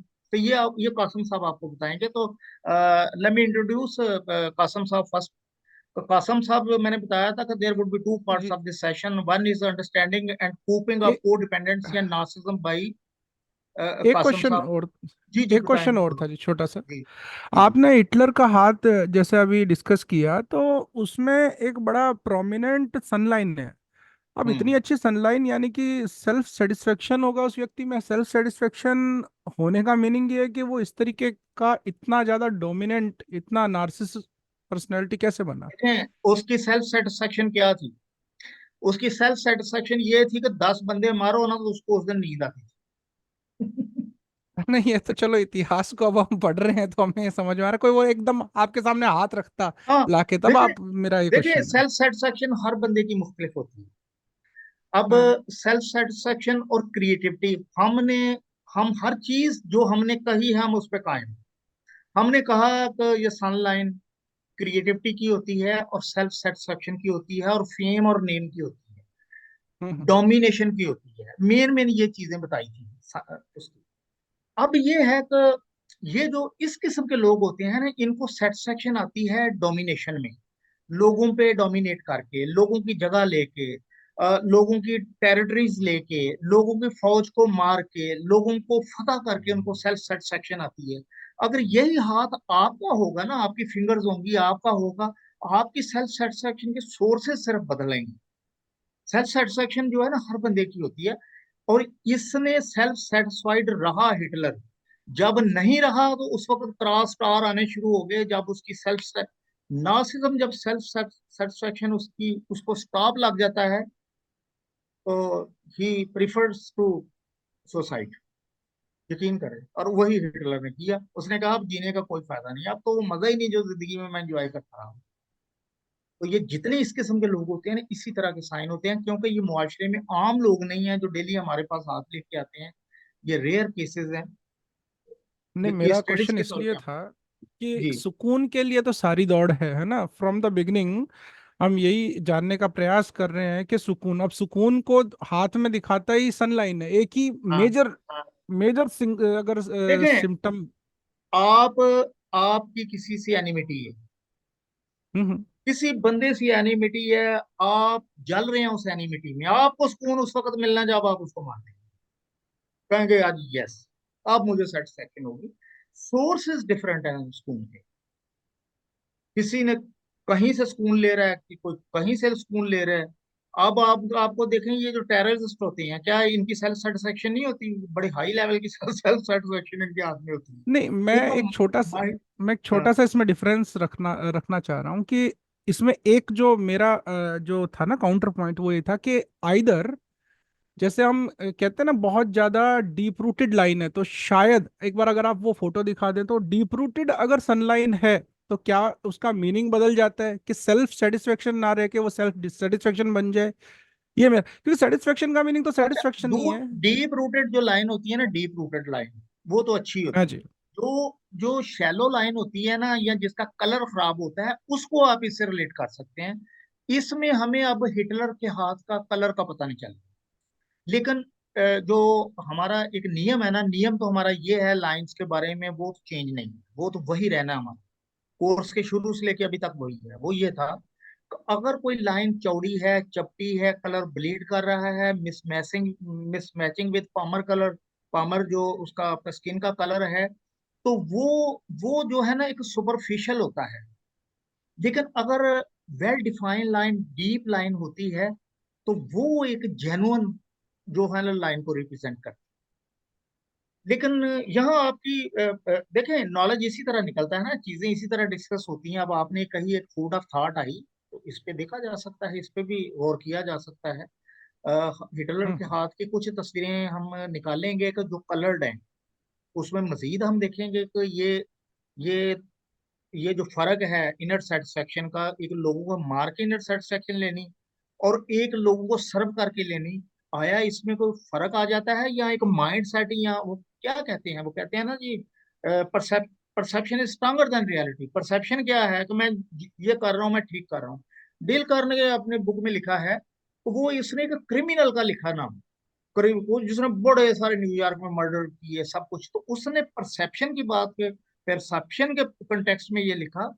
तो उस बंदे वो बंदे का ये ख्याल था कि मैंने दुनिया में कभी गलत काम किया ही नहीं, मैं तो जो कर रहा हूँ ये तो इंतहाई अच्छा काम कर रहा हूँ, ये तो बहुत ठीक काम कर रहा हूँ। मैं तो लोगों की खिदमत कर रहा हूँ, गरीबों को सपोर्ट कर रहा हूँ, तो किसी बड़े को मार देता हूँ तो क्या फर्क पड़ता है? उसने ये लिखा, उसने ये जो पॉइंट है ना कि ये परसेप्शन का, उसने उसने उस बुक में, ये बुक परेशान होना छोड़िए, इसका ट्रांसलेशन है और इंग्लिश में है, start living, stop worrying, start living, something like this. उसने कहा जी वो बंदा जो है ना, वो एक बड़ा बहुत बड़ा क्रिमिनल था, तो उसका नाम लिख के, न्यूयॉर्क में उसकी बड़ी दहशत थी उस जमाने में, आज से जो 19 पिछली सेंचुरी के शुरू में। तो उसको जब पकड़ा तो उसकी अपने बारे में सोच ये थी कि उसकी परसेप्शन अपने बारे में ये थी जो दुनिया की परसेप्शन नहीं थी। दुनिया उसको क्रिमिनल और पता नहीं क्या कुछ समझती थी, मर्डर समझती थी, और विकेट था वो, और सब कुछ करता था वो। लेकिन अपने बारे में उसने किस तरह अपने आप को सेटिस्फाई किया हुआ था, मैं तो सब ठीक कर रहा हूँ, मैं तो गलत काम कर रहा हूँ, ये तो सारे पागल हैं जो मुझे गलत कहते हैं। तो ये इस जो प्रोवर्ब है, perception is stronger than reality, इसको काफी ज्यादा इसको करता है। बहरहाल आपका ये पॉइंट है, आपने हमेशा, you always raise a very interesting point, I am grateful. और इस पे डेफिनेटली मैं इस पे मैं भी देखूंगा, और मैं आप सबको भी इनवाइट करता हूँ, तो आप देखिए। क्योंकि मैं तो सनलाइन को जितना डिकोड या समझ पाया हूँ कि अगर कोई व्यक्ति रूहानी या स्पिरिचुअल हो तो उसका एक बहुत बहुत मेजर जो नहीं साइन है या सिम्टम है वो है कि नहीं नहीं, उसके हाथ में नॉट, क्लियरली डिफाइंड सनलाइन होनी चाहिए। नहीं, और बाकी स्पिरिचुअलिटी सिर्फ नहीं है। नेम फेम हिटलर का था, उसके अलावा इनर सेटिस्फेक्शन, वो जब, अब नेपोलियन बोनापार्ट जब एक मुल्क फतह करता था अपने 10,000 बंदे मार के, या उसके 10,000 बंदे मार के, तो क्या ख्याल है उसको सेंस ऑफ सेटिस्फेक्शन नहीं आती होगी? डेफिनेटली आती होगी, इसीलिए तो वो उसका खून और बढ़ जाता था, उसके हौसले और बढ़ जाते थे, वो लेकिन अगले एक अगली एक साइड पे चल। एक फैक्टर जो है वो बिल्कुल बिल्कुल क्लियर कट है, वो है अथॉरिटी, हम्म, डोमिनेटिंग टेंडेंसी। वो वो बिल्कुल तो श्योर शॉट है। बाकी तो हाईली डिससेटिस्फेक्शन है, ये तो हाईली डिससेटिस्फाइंग टेंडेंसी है उसकी। उसकी जितनी वीडियोस अवेलेबल हैं, उसकी वर्डिंग्स हैं हाईली डिसऑर्गेनाइज्ड, और जिसको कहते हैं कि बिल्कुल ही सुकून नहीं है उसके व्यक्तित्व में, पर्सनैलिटी में। वो उसकी बहरहाल पूरी देख, पर्सनैलिटी से दिखाई देता है। देखें इनकी आप क्रिमिनल्स की, अगले दिन मेरे पास, शायद मैंने वो शेयर भी किया था, को क्रिमिनोलॉजी की प्रोफेसर भी आए हुए थे। उनके पास ना कुछ 100 के करीब प्रिंट हैं, और उन्होंने मुझे हेल्प कहा जी मुझे हेल्प करें, तो मैंने इस पर रिसर्च करनी है, तो मैंने उनकी हामी भर ली थी। तो हमने काफी डिस्कशन की थी। तो क्रिमिनल्स जो है ना, उनके अंदर एक खास किस्म की, उनके अंदर भी एक सेटिस्फेक्शन होती है। समटाइम्स ऐसा होता है कि उनको क्राइम करके सेटिस्फेक्शन आती है, तो जब उनको रगड़ा लगता है ना, लेकिन एक रूह का भी होता है, अगर इंसान का जमीर मुर्दा हो चुका है तो उसका तो कुछ भी नहीं कहा जा सकता ना। अब एक बंदे का जमीर, हाँ किसी का जमीर अंदर जिंदा है, वो उसको पिंच कर रहा है, बार बार पिंच कर रहा है, तो उसमें तो इनर सेटिस्फेक्शन नहीं आनी चाहिए। लेकिन एक बंदा वो समझ रहा है मैं जो कर रहा हूँ ठीक कर रहा हूँ, मैं तो दुनिया फतह कर रहा हूँ, तो ये मेरा राइट है, तो उसको, यानी उसको सेट ना सेटिस्फेक्शन आने का कोई रीजन बनता नहीं है मेरे नजदीक। वो बनता है। हाँ ये जरूर है, जब वो को नुकसान हो रहे होते हैं तो वक्ती तौर पे, अब युद्ध में परेशानियां तो आती है, वो तो आती है। क्योंकि मतलब इस हाई लेवल की जो वायलेंस हिटलर ने की है आज तक के इतिहास में, जितना मैंने पढ़ा देखा, उतनी तो किसी ने नहीं की। तो वो highly dissatisfied state of mind से निकले हुए देखें, नहीं, वर्क आप हैं। आप अपने माइंड से सोच रहे हैं ना, परसेप्शन के 5 एरर्स हैं दुनिया में अभी तक। उनमें एक और हम्म। एरर है, पीपल आर लाइक अस। मैं भी ये सोचता हूँ कि मैं अपने एंगल से देखता हूँ, और परसेप्शन के 5 एरर्स हैं जो सबसे ज्यादा, जो HR में या साइकोलॉजी में जिनका तस्करा है ना, वो ये है कि हम समझते हैं कि पीपल, आप भी मेरी तरह सोचते हैं, पीपल आर लाइक अस। तो आप अपनी जगह बिल्कुल ठीक सोच रहे हैं, आप एक जेंटलमैन आदमी हैं, आपकी सोच यही होनी चाहिए। आप जिस तरह के सुकून की बात करते हैं, आप काम भी सुकून को प्रमोट करने का कर रहे हैं, आप लोगों को बताते हैं कि किस तरह आपने इनर सेटिस्फेक्शन लेनी है, आप पॉजिटिव रास्ते बताते हैं, पॉजिटिव रास्ते। हमने देखना है उसका माइंड सेट क्या है, उसकी परसेप्शन क्या है, परसेप्शन ही रियलिटी होती है। हर बंदे का अपना सच है, वो जो सच समझ लेता है उस पे वो टिक जाता है। इसी तरह हर बंदे का अपना धर्म है, वो समझता है कि यही धर्म है, हर बंदे का अपना सच है। तो सच उस बंदे को सच सेटिस्फेक्शन देता है। तो हर बंदा अपने सच पे चल रहा है दुनिया में, और मैं अपने सच पे हूँ, आप अपने सच पे हैं, कोई किसी के सच पे है। अब पॉलिटिशियंस आप देखिए ना, पॉलिटिशियंस, सारे पॉलिटिशियंस जो कामयाब पॉलिटिशियंस हैं, सारे एक्सप्लॉइट करते हैं, सबके हाथ में बड़ी अच्छी सनलाइन होगी। क्योंकि वो क्या समझते हैं, वो समझते हैं कि ये तो बिल्कुल जायज है, ये it's part of the game, ये हमको गलत थोड़ी कर रहे हैं लोगों को रास्ते से हटाना। जितने अच्छे पॉलिटिशियन हैं किसके हाथ में, कामयाब में, सनलाइन नहीं है, वो आपको कामयाबी के तौर पे इसको देख रहे हैं, हम शायद किसी और एंगल से देख रहे हो। इसी को हम कहते हैं, हमने एक गैप की बात की थी। तो गैप क्या था? पर्सनल सेटिस्फेक्शन या फेम का वो हिस्सा जिसका हमारा हमारे अंदर के साथ ताल्लुक है, और फेम का वो हिस्सा जिसका एक्सटर्नल वर्ल्ड के साथ ताल्लुक है। एक बंदे के हाथ में बिल्कुल फेम होने की लाइन ही नहीं है, वो बड़ा फेम है, तो जब उस बंदे को आपके पास आएगा, हाथ दिखाएगा, तो वो कहेगा यार लोग कहते हैं, मैं तो एग्री नहीं करता, मुझे तो कुछ भी नहीं, मैंने तो जहां होना चाहिए वहां था हूं ही नहीं, तो मैं सेटिस्फेक्शन किस चीज की? तो ये गैप तो है पर्सनल सेटिस्फेक्शन का और पब्लिक जो है नहीं, ये। दो दो चीजों को इनसर्कल तो कर रहा है कि एक तो फेम बहुत था और एक डोमिनेटिंग पर्सनैलिटी थी, लेकिन फिर ठीक है, थोड़ा सा फिर हाँ इसमें चलो, कॉशियस इस होने पे वाली एक बात है। फूड हाँ, ऑफ थॉट मिला है, food of food of thought thought. मिला है, हाँ, इस पे हम डेफिनेटली देखेंगे। आप ये भी कर सकते हैं, मैंने काफी सारे, आप अगर देखें ना, टॉप 10 जो नॉर्सिस्ट हैं, उसमें बड़े सारे अदाकार भी निकल आएंगे, अदाकारें भी निकल आएंगी, आप उनके हाथ को भी देख सकते हैं। तो क्या आया उनमें ये लाइनें पाई जा रही हैं या नहीं? वहाँ टॉप 20 निकले, आपको हाथ मिल जाएंगे।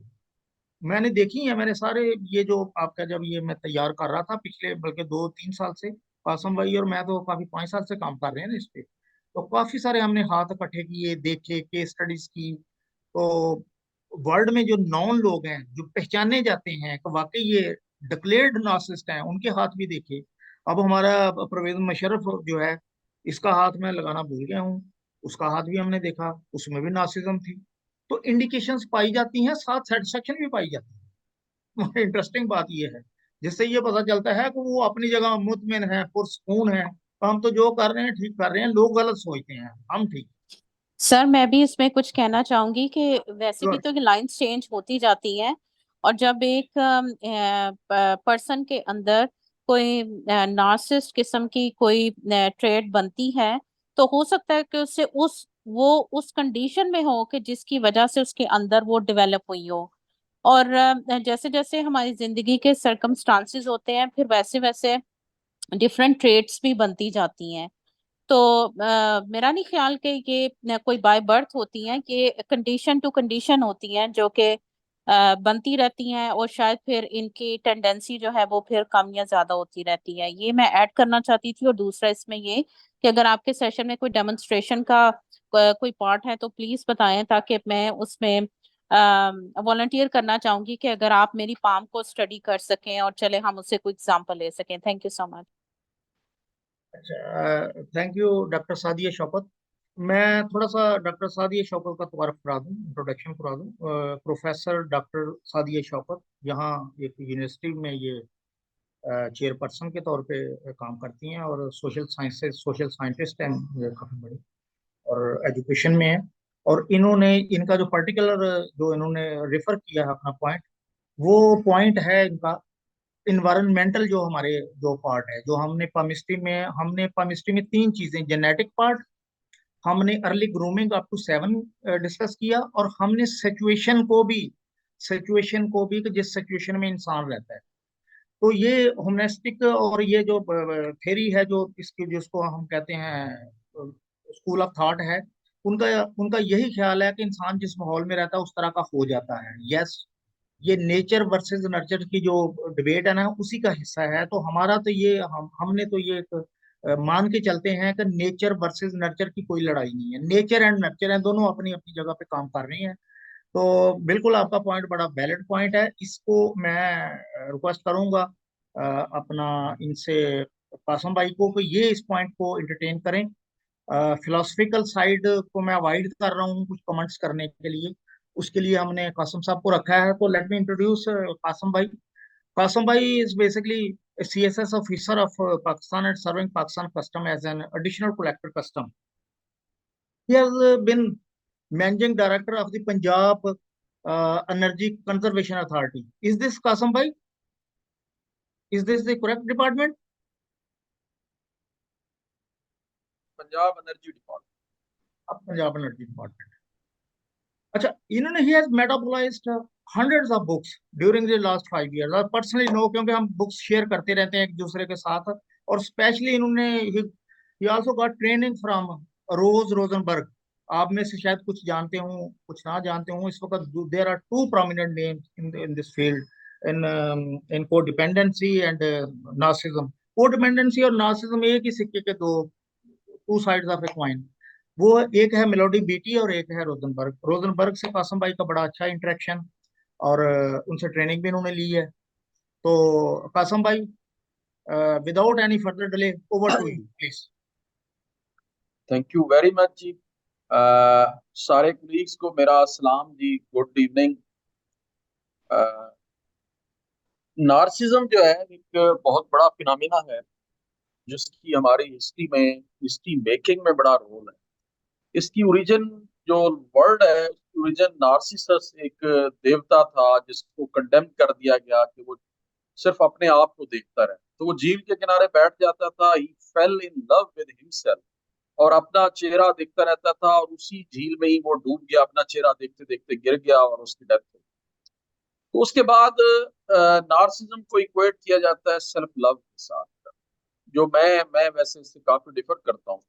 नार्सिज्म को मैंने जितना भी पढ़ा समझा देखा है, नार्सिज्म की जो कोर है ना, कोर सेल्फ हेट पे है। जबकि ये समझा जाता है कि वो सेल्फ लव की वजह से नार्सिस बनता है।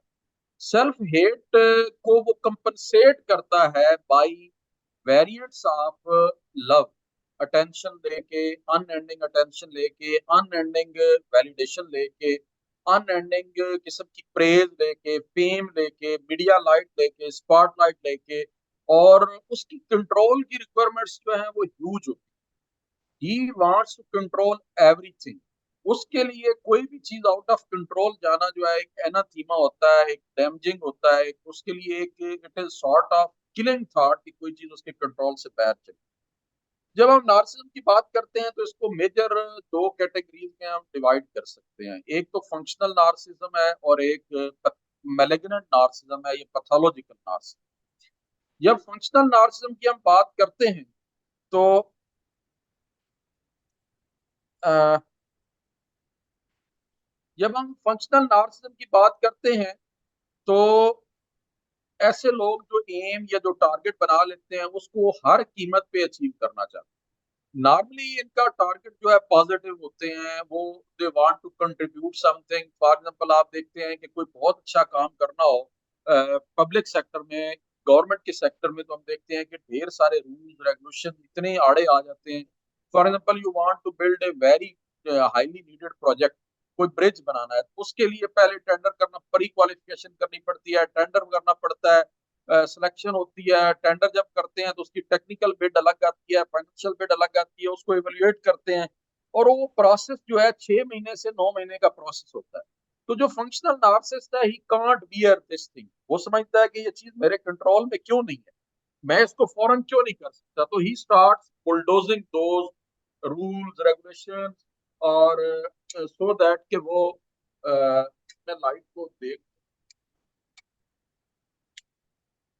जी, तो उसको वो अचीव करता है। पाकिस्तान में अगर मैं इसकी एग्जांपल लूं तो हमारे एक लीडर हुए हैं general Ayub Khan, field marshal थे, तो उनको जो क्लैश ऑफ सिविलाइजेशन का जो राइटर है, उसने इक्वेट सोलोमन प्रॉफिट के साथ किया। उनकी इतनी कंट्रीब्यूशन थी, इतना उन्होंने मैसिव इंफ्रास्ट्रक्चर दिया। मैं इंडिया में अगर इसकी एग्जांपल लेता हूँ फंक्शनल नार्सिसिस्ट की, तो इंदिरा गांधी जो मेरी रीडिंग में आई है, मैडम इंदिरा गांधी, वो मुझे फंक्शनल नार्सिसिस्ट लगी है। अच्छा, अब इसकी दूसरी कैटेगरी को, दूसरी टाइप को हम डिस्कस करते हैं, और वो है पैथोलॉजिकल नार्सिस, जो बीमारी की हद तक होती है। पैथोलॉजिकल नार्सिस जो है वो उसकी कंट्रोल की रिक्वायरमेंट्स इतनी हैवी होती है जितनी फंक्शनल नार्सिस की है, लेकिन उसके सामने कोई एम जो है वो कोई एलिवेटेड एम, सेल्फ एक्चुअलाइजेशन वाला एम, कोई कंट्रीब्यूटिव नहीं होता, बल्कि वो करना चाहता है अपनी सेल्फ डिजायर्स होती हैं उसकी, उसकी अपनी जो थॉट प्रोसेस होता है वो इतना ट्विस्टेड और इतना सर्कुटस होता है और इतना वो अजीबो गरीब होता है कि वो ह्यूमन का जो है ना वो मैं एक तरह से अगर ये कहूँ कि वो ह्यूमंस का दुश्मन होता है तो ये गलत नहीं होगा। वो ह्यूमन का दुश्मन होता है, वो लाइफ और लाइफ की फॉर्म्स का दुश्मन होता है। आप कई ऐसे लोगों को देखेंगे कि बड़ी बेरहमी के साथ किक कर रहे होंगे कैट को या डॉग को, तो आपको हैरत होगी कि इनमें एहसास नहीं है, एम्पैथी नहीं है। अब मैं थोड़ा सा अगर ह्यूमन जो है, ह्यूमन सिविलाइजेशन का जो जर्नी है उसके ऊपर बात करूं, तो ह्यूमन सिविलाइजेशन कब स्टार्ट हुई? जो एंथ्रोपोलॉजिस्ट हैं वो ये कहते हैं कि जिस दिन ह्यूमन शिकार के लिए गए थे, दो से ज्यादा ह्यूमन, और एक ह्यूमन की कोले की हड्डी टूट गई थी, तो वो जमीन पे गिर गया था, तो दूसरा ह्यूमन उसकी नर्सिंग के लिए, केयरिंग के लिए, नर्चरिंग के लिए वहां बैठ गया था, उसका बजाय वहां से चले जाने के। तो the human civilization started from that point on, यानी एम्पथी, एम्पथी, एहसास, दूसरे का एहसास, दूसरे की तकलीफ का एहसास, और उस तकलीफ को खत्म करने की एक कोशिश या एक थॉट प्रोसेस जो है उसको एम्पथी कहते हैं। अच्छा, नार्सिसिस्ट जो है ना, इसमें एम्पथी खत्म हो जाती है। अब मैं यहाँ इसके दो इमीडिएट कजन हैं, साइकोपैथ और सोशियोपैथ, उनका मैं जिक्र करता हूँ। उनमें नॉर्मली एम्पथी होती ही नहीं है, बाई बर्थ नहीं होती। उनके जो ब्रेन के जो स्पेक्ट किए गए हैं, जो स्कैन्स किए गए हैं, उनमें ये नजर आया है कि उनमें वो एम्पथी या ग्रे मैटर जहाँ होना चाहिए, वो एरिया ब्रेन का जो है वो डेवलप ही नहीं हुआ होता। और जो नार्सिसिस्ट हैं, इनमें वो डेवलप तो हुआ होता है बिगिनिंग में, लेकिन in first 3 years of his life उसका चाइल्डहुड इतना डैमेजिंग होता है, इतना रॉकी होता है, इतना अब्यूज उसके साथ किया गया होता है। अब्यूज कई तरह का हो सकता है, उसमें अग्रेसिव अब्यूज भी होता है, एक्टिव अब्यूज भी होता है, पैसिव अब्यूज भी होता है। एक्टिव अब्यूज की जब हम बात करते हैं तो उसमें मारपीट होती है, उसके ऊपर येलिंग की जाती है, उसको स्लैंग्स पुकारे जाते हैं, गाली गलौज किया जाता है, या उसको फिजिकली पनिश किया जाता है, या सेक्सुअली अब्यूज किया जाता है। और जब हम पैसिव अब्यूज की बात करते हैं तो उसको अबंडन किया जाता है, उसकी थॉट्स को, उसकी ओपिनियन का कोई वैलिडेट करने वाला नहीं होता, कोई केयर करने वाला नहीं होता, या एक छोटी सी जगह पे ढेर सारे 15-20 बच्चे एक छोटे से कमरे में हो, तो इट इज आल्सो अब्यूज। इस तरह का अब्यूज होता है। या माँ बाप में से कोई उसके लिए फिजिकली अवेलेबल नहीं होता, फिजिकली अवेलेबल हो तो इमोशनली अवेलेबल नहीं होता। आप देखते होंगे कि जो लोअर स्ट्रेटा हमारी सोसाइटी का है उसमें कई वालदैन को बहुत ज्यादा काम करना पड़ता है, माँ को भी काम करना पड़ रहा होता है, फादर को भी करना पड़ता है, to make both end meet of the life. तो वो उस बच्चे को अपना टाइम नहीं दे सकते, ये फिजिकल अबंडनमेंट है। इसी तरह हाई सोसाइटीज में अगर आप चले जाएं तो अगर फादर की अर्निंग की मसरूफियात हैं, तो मदर की जो कई सोशलाइजेशन की मसरूफियात हैं, या हम देखते हैं कि मदर जो है, चूंकि हमारी सोसाइटी में वीमेन का जो पार्टिसिपेशन है, इकोनॉमिक पार्टिसिपेशन, वो बड़ी रैपिडली ऑन राइज है, तो वो अवेलेबल नहीं होती अपने चिल्ड्रन के लिए। तो ये है फिजिकल अबंडनमेंट। लेकिन एट टाइम ये भी होता है कि वो मौजूद होते हैं और सारा दिन वो टीवी देख रहे होते हैं, पेरेंट्स जो है, या सारा जब वो आ जाते हैं घर में टीवी देख रहे होते हैं, मोबाइल पे लगे होते हैं, सोशल मीडिया पे लगे होते हैं, अपनी रीडिंग में लगे होते हैं, अपनी राइटिंग में लगे होते हैं। जिस तरह ये शायर और इनको हमने अक्सर देखा है कि वो घर में हो के भी नहीं होते। तो ये इमोशनल अबंडनमेंट है। ये abandonment, this is a positive, this leads to killing of the empathy in that child. और उस को जो है वो उसमें वो एम्पथी जो है नोरिश ही नहीं होती, डेवलप ही नहीं होती, बल्कि जो मौजूद होती है, जिस तरह वो हम कहते हैं ना कि use and disuse theory है, कि जो चीज यूज ना हो वो खत्म हो जाती है, तो एम्पथी उसमें खत्म हो जाती है। अच्छा, इंटरेस्टिंग बात यह है कि यहाँ इसका जो यिंग यांग सर्कल है, जिससे मुर्तजा भाई ने बताया, एक दिन है एक रात है, तो नार्सिस का जो अपोजिट है वो को डिपेंडेंट है। को डिपेंडेंट भी इसी प्रोसेस से गुजरता है, उसको भी इसी तरह अब्यूज किया जाता है। लेकिन को डिपेंडेंट की एम्पथी जो है वो शार्पन हो जाती है, वो मल्टीप्लाई हो जाती है, वो बहुत बढ़ जाती है। उसमें एहसास जो है इतना ज्यादा हो जाता है कि वो अपना आप किसी चीज के लिए, किसी दूसरे के लिए कुर्बान कर सकता है। और नार्सिसिस्ट जो है वो किसी दूसरे की अपने लिए कोई भी कुर्बानी ले सकता है। तो ये दोनों एक दूसरे को नॉर्मली कंप्लीमेंट करते हैं। तो मैं अब इसको जो इसकी जो नार्सिस की डेवलपमेंट है उसको अब यहाँ पे इसको कंक्लूड करता हूँ कि नार्सिस में एम्पथी जो है वो नहीं होती, और वो बहुत ज्यादा जो है उसकी कंट्रोल रिक्वायरमेंट्स बहुत ज्यादा होती है।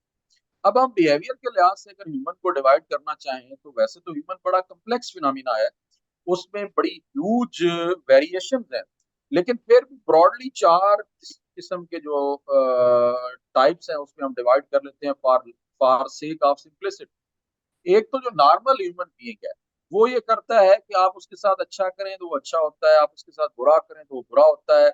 आप देना चाहता होगा, वो अच्छा भी करना चाहता होगा। जरूरी नहीं कि आप 100 आपने एक 1 kg उसके साथ काइंडनेस की तो वो 1 kg ही काइंड आपके साथ रिपे करे। हो सकता है वो ½ kg करे, हो सकता है 1.5 kg करे, लेकिन एटलीस्ट वो उसकी डिजायर ये होती है कि मैं अच्छाई को रेसिप्रोकेट करूं और मैं बुराई को भी रेसिप्रोकेट करूं।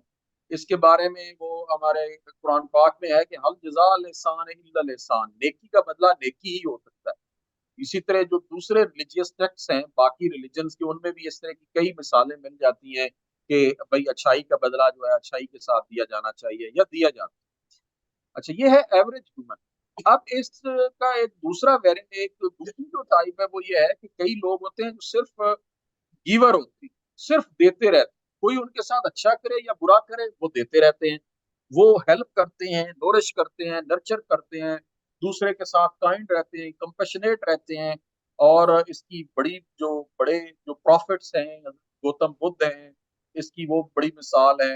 हजरत राम जो है इसकी बहुत बड़ी मिसाल है।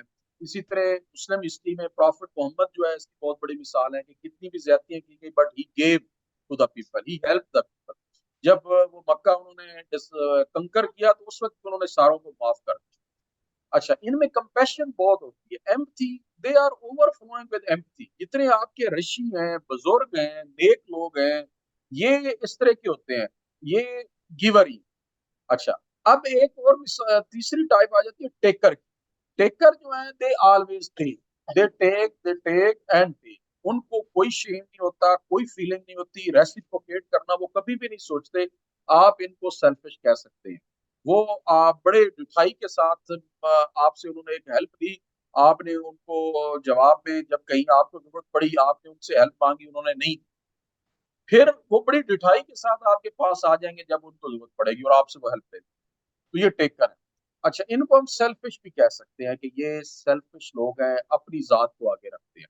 बट चौथी कैटेगरी फिर मैं यहाँ वापस आता हूँ, वो नार्सिसिस्ट की है। वो आप देखते होंगे कई लोग ऐसे होते हैं कि आप अच्छा करते हैं और वो आपके साथ बुरा करते हैं। You pay them well, they destroy.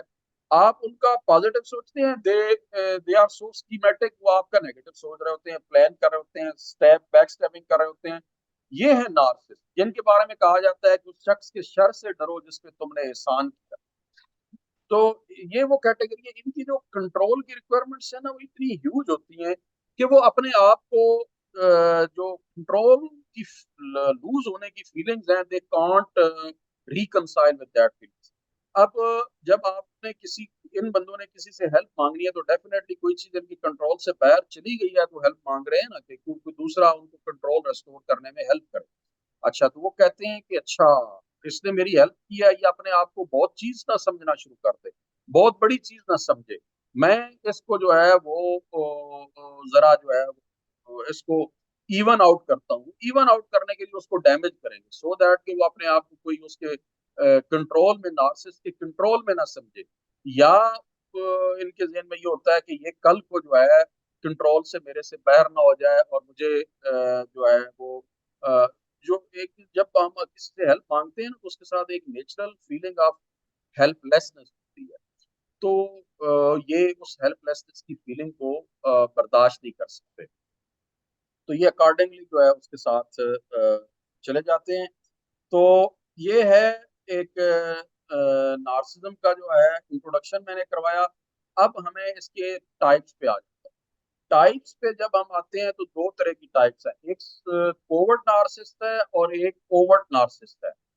Overt narcissist तो वो है जो पहचाना जाता है, जो अर्थ शटरिंग होता है, बोल रहा होता है, यल कर रहा होता है, चीख चिल्ला रहा होता है, लोगों को जो है गालम गलौज कर रहा होता है और इसके अगेंस्ट डिफेंस करना बहुत आसान। लेकिन जो कोवर्ट नार्सिसिस्ट है ना, कोवर्ट नार्सिसिस्ट सबसे खतरनाक है। वो आपको बैक स्टेप करेगा, वो फियर ओरिएंटेड होता है टोटली। इतना खौफनाक किस्म का फियर उसके अंदर भरा होता है, वो आपसे डर भी रहा होता है और आपको वो आपके साथ भी चल रहा होता है। तो जहां उसे मौका मिलता है वो खंजर घोंपने से बाज नहीं आता। आप सोचते होंगे कि भाई फियर वाला बंदा इतना बड़ा जुर्म कैसे कर सकता है, तो आप देखिए जो स्ट्रीट क्राइम जितने हैं उसमें जो लोग हमें डैमेज करते हैं बेसिकली, अगर आप कभी इस तजर्बे से गुजरे हो, मैं 2 दफा गुजरा हूँ स्नैचिंग जिसको रोड रॉबरी कहते हैं, उससे गुजरा हूँ, तो उनके हाथ में जो गन होती है वो हाथ शिवर कर होता है, कांप रहा होता है, और उसी वो खौफ की वजह से कांप रहा होता है। उसी कांपते हाथ में कितने बंदे हैं, जो कराची में मैं रहता हूँ तो वहाँ ऑलमोस्ट डेली एक दो रिपोर्टेड केस होते हैं, स्नैच में, रोड रॉबरी में, स्नैचिंग में, स्ट्रीट क्राइम में, डेथ जो है वो किल कर। तो एल रॉन हुबर्ट ने इसके ऊपर बहुत काम किया। एल रॉन हुबर्ट ने जो ह्यूमंस है ना, उनको टोन स्केल में 1 से लेकर 4 तक, 0 से लेकर 4 तक नंबर दिए, मुख्तलिफ मिजाज के जो लोग हैं उनको जो है। तो वो जो परफेक्ट ह्यूमन बीइंग है, परफेक्ट तो नहीं कहना चाहिए, जो एक मतलब है खुशबाश हंसी खुशी रहने वाला ह्यूमन बीइंग है, उसको उसने 4 दिया। फिर जो थोड़ी सी जिसमें रिजर्वेशन है, उसको रिजर्व जिसको कहते हैं, उसको 3.5 दिया, फिर 3 दिया, इस तरह वो नीचे आता गया। कोवर्ट नार्सिस को उसने 1.1 दिया है टोन स्केल। 1.1 के बाद अगला जो है स्केल 0.5 है, जो एपैथी है, जब बंदा जो है ऑलमोस्ट फंक्शनल डेथ के करीब चला जाता है, जिसकी कोई फीलिंग्स नहीं होती, तो पॉजिटिव और नेगेटिव दोनों फीलिंग्स नहीं होती। तो नार्सिस में 1.1 है, इसकी पॉजिटिव फीलिंग्स नहीं। तो ये जो बातें हम नार्सिस के बारे में कर रहे हैं, हो सकता है मेरे कई साथियों को जो है ये लगे कि ये कोई मैं ड्रीम में बोल रहा हूँ, ऐसा कैसे हो सकता है। जब तक ये नार्सिस, खासतौर पर कोवर्ट नार्सिस का अब्यूज जो है वो इतना सटल होता है, इतना छुपा हुआ होता है, इतना कंसील्ड होता है, इतना सर्कुटस होता है, इतना लेयर विद इन लेयर होती हैं, व्हील्स विद इन व्हील्स होती हैं, कि जब तक कोई बंदा उससे गुजरे ना, उसको पता ही नहीं चलता। इस जो जो विक्टिम, जिसको वो विक्टिमाइज करता है ना, उसको बहुत बड़ा लंबा अरसा पता ही नहीं चलता कि यार मेरे साथ हो क्या रहा, या मेरे साथ कोई क्या हो रहा है। तो नॉर्मली जो इनकी टेक्निक्स हैं वो ये हैं कि ये आपको डैमेज करेंगे, हर्ट करेंगे, और फिर आपको अपने आप को जो है एज विक्टिम पोज करेंगे दुनिया के सामने, और आपको एज टॉर्मेंटर दुनिया के सामने पेंट कर रहे हैं। अक्सर वो आपको प्रोवोक कर रहे होंगे आपके आप करीब 3 लोगों के खिलाफ, जो आपका सपोर्ट सिस्टम है उसके खिलाफ जो है वो प्रोवोक कर रहे होंगे, बल्कि एट एट सर्टेन पॉइंट्स वो आपको आपके खिलाफ प्रोवोक कर रहे होंगे, so that you make mistakes, you try to kill yourself, you try to kill your self esteem. आप मतलब डिप्रेशन का शिकार हो जाएंगे, व्हाई आई एम फेलियर। आप अपने आप को एक फुल फ्लैश फेलियर समझना, लूजर समझना शुरू कर दें, ताकि आपकी सेल्फ एस्टीम दब जाए, और आपके अंदर जो लाइफ है, जो एनर्जी है, वो खत्म हो जाए, सो दैट कि you remain just a shell of your previous self. तो नार्सिस की एक और बड़ी पहचान ये है कि ये दे आर ऑलवेज राइट और अदर्स हैव डन रॉन्ग। कई लोग आपको मिलते होंगे, देखते होंगे, वो कभी अपनी गलती तस्लीम नहीं करता। वो कहते हैं दुनिया ने गलत किया, फलां ने मेरे साथ ये किया, फलां ने मेरे साथ ये किया, फलां ने मेरे साथ किया। तो जो भी आप करेंगे या दूसरे लोग करेंगे, उसमें कोई ना कोई खामी ढूंढ लेंगे। तो अब अगर मैं उस नार्सिस्ट की स्ट्रेटजी की तरफ आऊं कि वो कैसे मूव करता है आगे, तो सबसे पहले तो वो स्निफ करता है। मैलिग्नेंट नार्सिस्ट की जो स्निफिंग है वो बड़ी ही शानदार है। वो अपने टारगेट्स को ना माइल्स अवे पहचान लेता है, और उसके टारगेट सबसे ज्यादा वो लोग हैं जो नाइस गायज होते हैं, जिनमें एम्पैथी होती है, जिनमें एहसास होता है, जो लविंग सोल्स होते हैं, जो और खास तौर पर जो लोग ट्रबल में हों, रिसेंटली ट्रबल में हों, जिनको मैनिपुलेट किया जा सके, जो हार्ड वाटर्स में गुजर रहे हों, या डिप्रेशन और एंग्जाइटी का शिकार हों, या अलग थलग रह रहे हों, तो उनको ये सबसे ज्यादा टारगेट करते हैं। वो इनके लिए इजी प्रे हो। दूसरी स्टेज पे ये लव बम्बिंग करते हैं, ये लिबरस, आपको उस बंदे को जिसको विक्टिम ये समझते हैं, इतनी ये ह्यूज किस्म की लव बम्बिंग देते हैं, लव शावर करते हैं। वो बंदा अपने आप को सेवंथ हेवन में फील करता है। वो समझता है कि यार मुझे तो सोलमेट मिल गया है, ये कितना काइंड है, कितना कंपैशनेट है। अब आप सोचते होंगे कि पहले हमने बात की है कि इसमें एम्पैथी नहीं होती, कंपैशन ही नहीं होता, तो अब ये कैसे कंपैशनेट के तौर पर कैसे बिहेव करता है। यस, नार्सिस की जो सेल्फ एस्टीम है ना, वो नहीं होती नार्सिस में। नार्सिस ईगो से भरा हुआ होता है, सेल्फ एस्टीम तो उसमें बिल्कुल नहीं होती। सेल्फ एस्टीम और ईगो जो है दोनों डिफरेंट फिनोमिना है। मतलब उसकी एक मिसाल मैं दे देता हूँ कि एक छोटा सा फर्क यह है कि सेल्फ एस्टीम जो बंदा होगा वो कहेगा कि I matter and other people matter. जो इगोइस्टिक है वो कहता है I matter and none else matter. ठीक है। और जो सेल्फ एस्टीम्ड होगा वो ग्राउंडेड होगा, वो ना तो किसी से खामखा हेट करेगा और ना किसी से खामखा जो है किसी की तरफ झुक रहा होगा। वो ग्राउंडेड होगा, एप्लॉम सीधा खड़ा होता है। जबकि जो नार्सिसिस्ट है वो चूंकि खामखा हेट कर रहा होता है, इगोइस्टिक जो बंदा है वो छोटे छोटे बहाने से जो है वो लोगों को नीचे दिखाना चाह रहा होता है। सेल्फ एस्टीम बंदा है वो किसी को नीचे नहीं दिखाना चाह रहा होता, ना खुद नीचे हो रहा होता है, ना किसी को नीचे दिखाना चाह रहा होता है। इगोइस्टिक जो है वो दूसरों को नीचे दिखाना चाह रहा होता है। तो खैर, मैं ये कह रहा था कि नार्सिसिस्ट जो है उसमें ego, he is full of ego, egotistical है, इसमें सेल्फ एस्टीम नहीं होती। अब वो यहाँ ये एक मूड पॉइंट है कि जिस पॉइंट को वो खामी है कि उसमें सेल्फ एस्टीम नहीं है, उसको वो अपनी खूबी बना लेते। जिस तरह जो एयर कंडीशन है या रेफ्रिजरेटर है उसका एक थर्मोस्टेट होता है, एक रेगुलेटर होता है जो उसके टेम्परेचर को अप एंड डाउन करता है। तो सेल्फ एस्टीम हमारा रेगुलेटर होता है। सेल्फ एस्टीम जो है वो हमारे कंडक्ट को ह्यूमन के साथ रेगुलेट करते हैं, ह्यूमन के साथ ही नहीं, इवन प्लांट्स के साथ, एनिमल्स के साथ रेगुलेट करती है। तो वो हमें किसी के साथ अगर हम बुरा करने लगे तो हमें रोकती है, स्टॉप करती है, हमें कॉन्सिक्वेंसेस दिखाती है, या हमें हमारा वैल्यू सिस्टम दिखाती है कि यार तुम फलां खानदान के हो, तुम्हारे मुंह पे ये बात नहीं जचती, तुम फलां ओहदे के मालिक हो, यार तुम्हारी इतनी एजुकेशन है, तुम ग्रेजुएट हो, यार वो उसने किसी ने कोई चबड़ मार लिया, गलत कर दिया है, तो वो तो एक अनपढ़ आदमी है, तुम क्यों उसके साथ कर रहे हो। तो ये फर्क है सेल्फ एस्टीम का।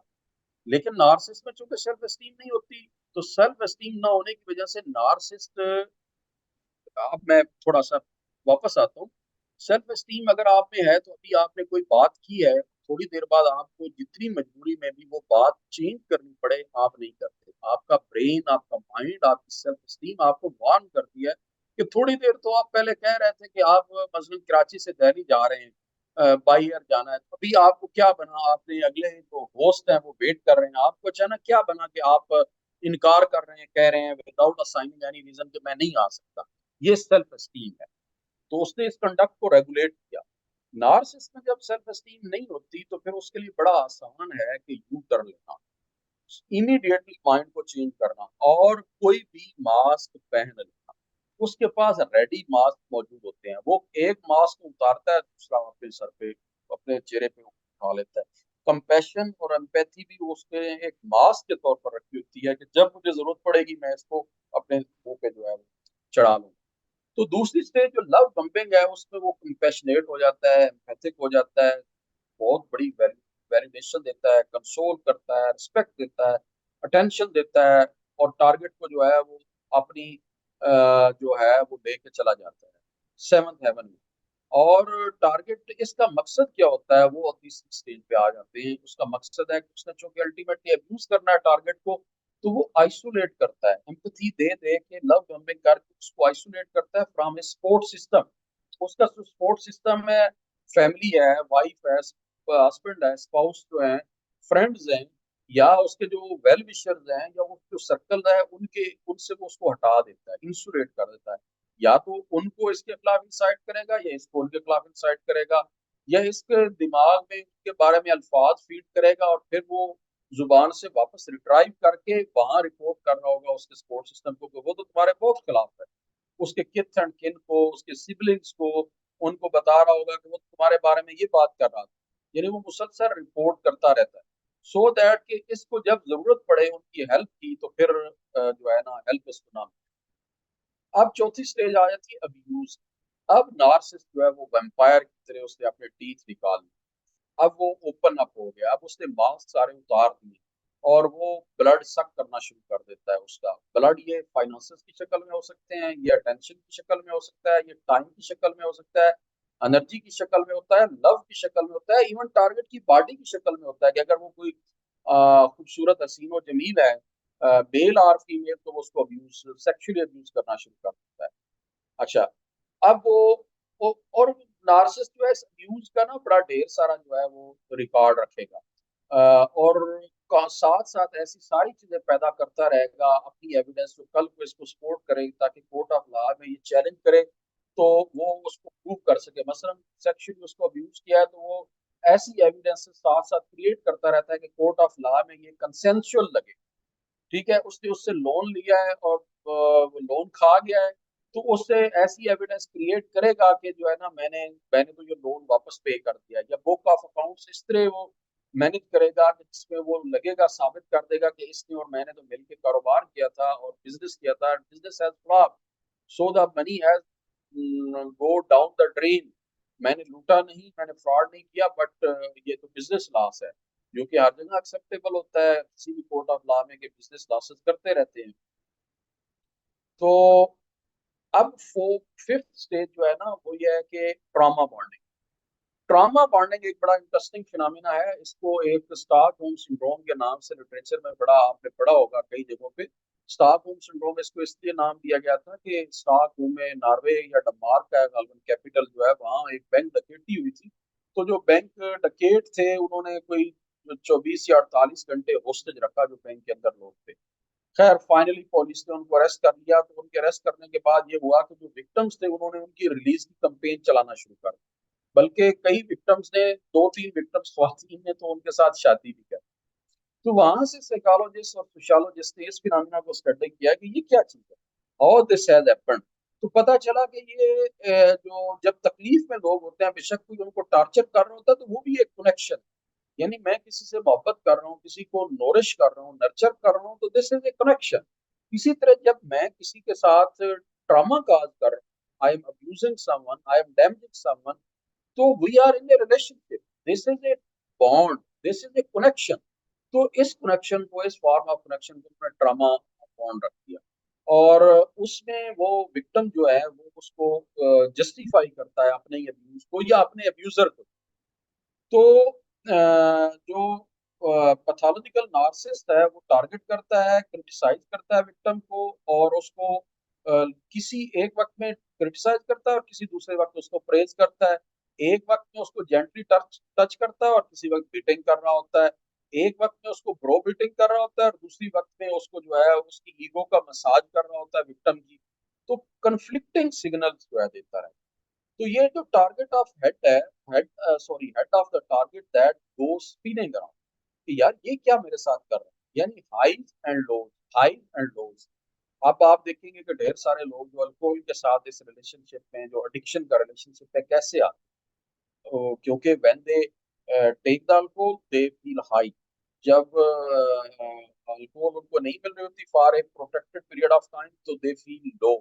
तो ये जो फील हाई और फील लो है, वो क्रेविंग को डेवलप करता है। ठीक है, और वो क्रेविंग जो है अल्कोहल के साथ एडिक्टिव रिलेशनशिप बनाती है। तो इसी तरह जो विक्टिम है, उसका नार्सिस के साथ एडिक्टिव रिलेशनशिप हो जाता है। वो उसके हाइज एंड लोज को जो है वो आदी हो जाता है। और एक अजीब तरह की उसकी एंग्जाइटी उसमें डेवलप हो जाती है, और उस एंग्जाइटी को प्लेकेट अगर कर सकता है, तो वो नार्सिस कर सकता है। क्योंकि नार्सिस का वो एडिक्टिव रिलेशनशिप में भी आ गया, और उसके साथ साथ जो उसने इब्तदाई लव बम्बिंग की थी, वो लव बम्बिंग के उन मोमेंट्स को, उन हैप्पी मोमेंट्स को किसी ना किसी तरह रीगेन करना चाहता है। एक स्टेज पर अगली आती है गैस लाइटिंग। नार्सिस इसमें जो टारगेट की रियलिटी है उसको चेंज कर, वो जो गैस लाइटिंग की जो मेजर शक्ल है, सोशियोलॉजिकल लेवल पे, ग्रुप लेवल पे, या सोसाइटी लेवल पे, उसको ब्रेन वॉशिंग कहते हैं। वो अ, तो ये गैस लाइटिंग का नाम जो है इन्होंने रखा था, एक मूवी थी 1939 की, गैस लाइट। उस मूवी में वो हस्बैंड ये करता है कि वो अपनी बीवी को पागल करने के लिए काम करता है, कि मसलन गैस का लैंप जो है उसको डिम कर देता है। तो बीवी कहती है कि ये लाइट क्यों डिम हो गया? तो कहता है नहीं, कहाँ लाइट डिम हो गया, ये तो बड़ी रोशन की तरह है, ये तो इतनी ह्यूज लाइट है। वो बीवी आंखें मलती है, देखती है कि ये क्या मैं सही देख रहा हूँ? वो फिर कहती है कि नहीं नहीं, ये तो डिम है। वो कहता है नहीं नहीं यार, ये तो पूरी लाइट है, क्या हो गया? इसी तरह का दिन में 10, 15, 20 दफा वो मुख्तलिफ चीजें करता है।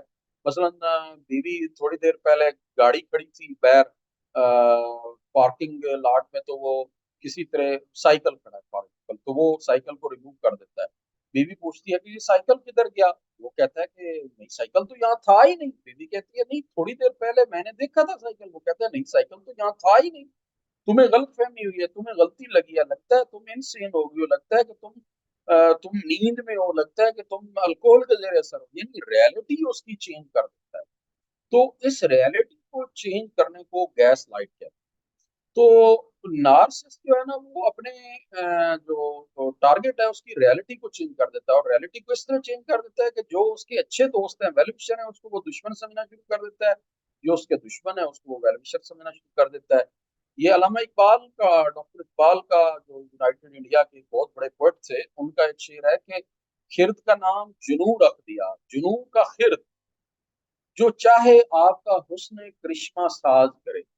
खिर्द कहते हैं अकल को, जुनू कहते हैं मजनूपन, यानी पागलपन को जो है। तो वो कहते हैं कि विजडम का नाम आपने पागलपन रख दिया, पागलपन का नाम आपने विजडम रख दिया।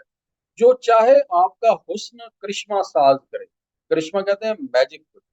तो जो आपका जो हुस्न है, ब्यूटी है, वो इतने वो मैजिकल ब्यूटी है, वो कुछ भी कर सकते। तो एग्जैक्टली दिस हैपेंस के नार्सिसिस्ट उसकी रियलिटी को इससे चेंज कर देता है कि मसलन कोई बात होगी, वो इंग्लैंड जाना है, तो वो कहेगा कि एज प्रीवियसली सेड कि हमने इंग्लैंड जाना है। वो टारगेट सोचेगा मैंने कब कहा है, फिर सोचेगा शायद मैंने कहा हो, वो कहेगा मैंने नहीं कहा। तो नार्सिसिस्ट का नहीं यार, अगले दिन तो 4 दिन पहले तो आपने कहा था कि हम इंग्लैंड जा रहे हैं। तो जब इस तरह के बार बार रिपीटेड सिग्नल जाते हैं, तो वो जो नार्सिसिस्ट है, सॉरी विक्टिम है, वो उसकी रियलिटी चेंज करती है, वो अपने आप को जो है वो कुछ और समझना शुरू कर देते हैं। आप हम इंडिया, पाकिस्तान में, बांग्लादेश में देखते हैं, थर्ड वर्ल्ड कंट्रीज में, कि कई सीधे साधे काम जो है हम सही नहीं कर रहे होते, और उसका इम्पैक्ट उसके ट्रेस किया जाए तो वो गुलामी है, जो स्लेवरी ब्रिटिश की रही है, जिसमें हम बड़े लंबा अरसा रहे, उसकी वजह से हम उसको, चीजों को उस तरह नहीं देखते। तो ये रियलिटी जो चेंज हुई है, ये इसी तरह गैस लाइटिंग की है। मैं गैस लाइटिंग की सबसे बड़ी मिसाल आपको देता हूँ ब्रेन वॉशिंग की, कि majority of residents of India and Pakistan and Bangladesh think के जो ब्रिटिश का रूल था वो तो बड़ा कोई बेनोवलेंट रूल था, वो तो बड़ा लॉ एंड ऑर्डर उसने मेंटेन किया हुआ था, और बड़ा वो बेनिफिशिएंट था ब्रिटिश जो है। इसके ऊपर इसकी सारी जो डिसर्न किया है, इसको अनअर्थ किया है और शटर कर दिया है इस हाइपोथेसिस को, वो डॉक्टर शशि थरूर ने अपनी 2 किताबों में किया है। द इनग्लोरियस एम्पायर एक उनकी किताब का नाम है, और दूसरा नाम है एन ईरा ऑफ डार्कनेस। उसको आप पढ़े तो आपको अंदाजा होगा कि 5 ट्रिलियन पाउंड जो है ब्रिटिश ने लूटा है। इंग्लैंड ने पाकिस्तान, इंडिया, बांग्लादेश, यानी जो यूनाइटेड इंडिया था, उसकी दौलत को लूट लूट के अपने आप को बिल्ड किया। लेकिन यहाँ नैरेटिव क्या है कि अंग्रेज जो है उसका ब्रिटिश राज तो कोई बहुत बेनोवलेंट था। तो ये एक गैस लाइटिंग मैस लेवल पे एक एग्जाम्पल। तो इस दौरान जो जब ये गैस लाइटिंग हो रही होती है, तो अगला इसका एक और पार्ट ये होता है कि टारगेट जो है that starts walking on action.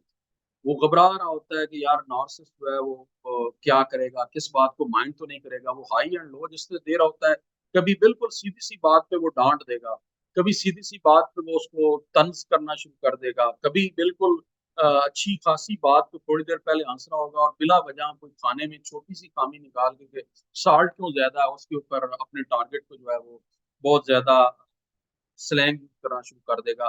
तो इस सपोल्डिंग से, इस क्रिटिसिज्म की वजह से जो टारगेट है वो बेचारा ये समझता है कि यार मेरे साथ तो किसी भी वक्त जो है कुछ हो सकता है, तो he starts working on actions.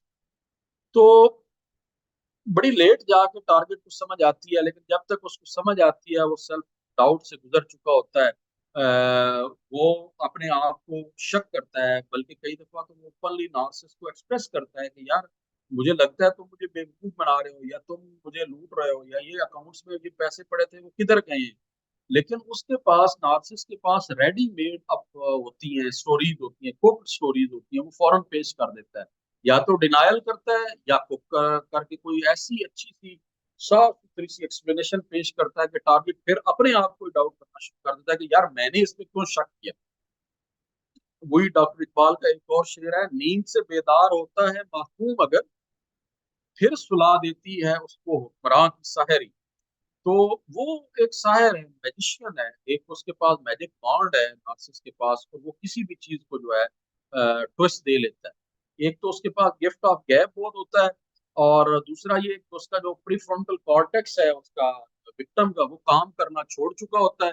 तो उस वजह से वो उसको मुसलसल यूज कर रहा होता है। तो ये आखिर में ये कहीं ना कहीं उसको रियलाइजेशन तो हो जाती है, लेकिन उस वक्त तक बहुत दूर हो चुकी होती है, बहुत देर हो चुकी होती है, टारगेट की पर्सनैलिटी शैटर हो चुकी है, उसकी सेल्फ वर्थ खत्म हो चुकी होती है, और उसकी he has been robbed of his identity. वो उसको शनाख्त ही नहीं होती, वो अपने पुराने माजी का एक शेल होता है और फ्रेगमेंटेड इनटू पीसेस। वो उसमें वो पीसेस में जा चुका होता है। उसको लिटरली वो पीसेस को, अगर उसको दोबारा ह्यूमन बनना है तो अपने पीसेस को जोड़ जोड़ के ह्यूमन बनता है। उसमें एक डिसएसोसिएशन हो चुकी होती है, उसकी एक डीसेल्फमेंट हो चुकी होती है, और माइंड बॉडी सोल जो है वो एक एक सिंक्रोनाइजेशन में ही नहीं रहते, एब्सेंट माइंडेड हो चुका होता है। वो उसकी चीजें जो है वो सिंक्रोनाइज, उसकी एक्शन ही सिंक्रोनाइज नहीं होते। तो ऑनेस्टली मैं इससे गुजरा हूँ, इस सटल अब्यूज से, नार्सिसिस्टिक अब्यूज से, और मैं इसको रिलेट कर सकता हूँ। बल्कि मेरी रिसर्च शुरू भी इसके ऊपर वहां से हुई, जब मैंने इससे रिकवर एंड हुआ मेरा, तो मैंने इसको रिकवर करना शुरू कर दिया। तो मैं अपनी चीज़ों को जो है वो इस पे समेटता हूँ कि जो टारगेट है उसका एक complex post traumatic stress disorder में वो चला जाता है। वो मॉर्न कर रहा होता है, अपने आप को मॉर्न कर रहा होता है, नार्सिस को मॉर्न कर रहा होता है, वो अच्छे दिनों को मॉर्न कर रहा होता है, अपने जो लॉसेस हो चुके हैं उनको मॉर्न कर रहा होता है, जो वेल विशर जिनको छोड़ चुका है उनको मॉर्न कर रहा होता है। फिर वो रेवेंज का सोचता है, क्लोजर का सोचता है, कहता है किसी तरह कोई मेरे से अपॉलोजी कर ले। लेकिन अपोलॉजी नार्सिस, वो नार्सिस ही नहीं है जो अपनी गलती को तस्लीम कर ले खुले दिल से। तो मैं इस पे कंक्लूड करता हूँ, और मैं अब क्वेश्चन एंड आंसर सेशन को ले लेते हैं, जो मेरा ख्याल है कि कई एक चीजें जो है वो उसमें ज्यादा आप लोगों को हो जाएंगी। Thank you. जी, thank you very much Qasim भाई for such a great insight. और this is time for answer questions या क्वेश्चन आंसर्स। और आप जिसका भी कोई क्वेश्चन है यू कैन आस्क। बस क्वेश्चंस रिपीट ना कीजिएगा। तो कोई अगर आपके जहन में कोई चीज अनएक्सप्लेन्ड है या कोई आप समझ नहीं आए। So basically like the concept is कि अगर कोई किसी को, जैसे जो मेरे को समझ में आया कि जैसे कोई किसी को अगर पागल बनाना चाहता है तो he is just creating false ecosystem logically and enforcing it, reinforcing it again and again so that he or she start believing it that okay, this is what is happening with me, right? मैं agree करता हूँ, आपकी बात ठीक है, लेकिन ये कोई भी कर सकता है, कोई भी जो रेशनल ह्यूमन बीइंग है ना। नार्सिस जी जो है वो थोड़ा सा वो ईवल कंसेप्ट है, जो कि है ही ईवल। हाँ जी जो अच्छा सोच ही नहीं सकता। ये जो आप कर रहे हैं, ये कोई भी जो अच्छा इंसान है वो कहीं भी अपने किसी सेल्फिश डिजायर की वजह से किसी दूसरे के साथ ये कर सकता है। जी जी जी मीन्स उसका कहने का मतलब ये था कि कॉन्सेप्ट में वही है, लेकिन overall like with the evil in mind कि they want to direct them to do something wrong, right? That is what जी is narcissism from that perspective. जी जी। ओके राम और राम के साथ ना उसके जो डिजायर्स हैं उनमें एक कंट्रोल है, to get complete and absolute control over the target. हाँ जी वो टारगेट एक पर्सन भी हो सकता है, कोई ऑर्गेनाइजेशन भी हो सकती है, ग्रुप ऑफ पर्सन भी हो सकता है, कोई सोसाइटी भी हो सकती ओके है, नेशन स्टेट भी हो सकता लेकिन सर आप जैसे अब एक जैसे अगर किसी ग्रुप ऑफ पीपल को, मतलब जनरली उनमें कुछ तो ऐसा कॉमन होता होगा कि the person who is trying to like influence them with their thoughts, with their motive or something, there should be some commonality between those people who are receiving it and then starting believing it, right? है। जी मतलब ऐसा नहीं होगा कि अब हर कोई बंदा उस बात में आ जाएगा, लेकिन इट विल देयर किसी में कुछ तो कमी होगी जो कि कॉमन होगी उस ग्रुप ऑफ पीपल में जिसके ऊपर वो चीजें इम्पोज की जा रही जी, है।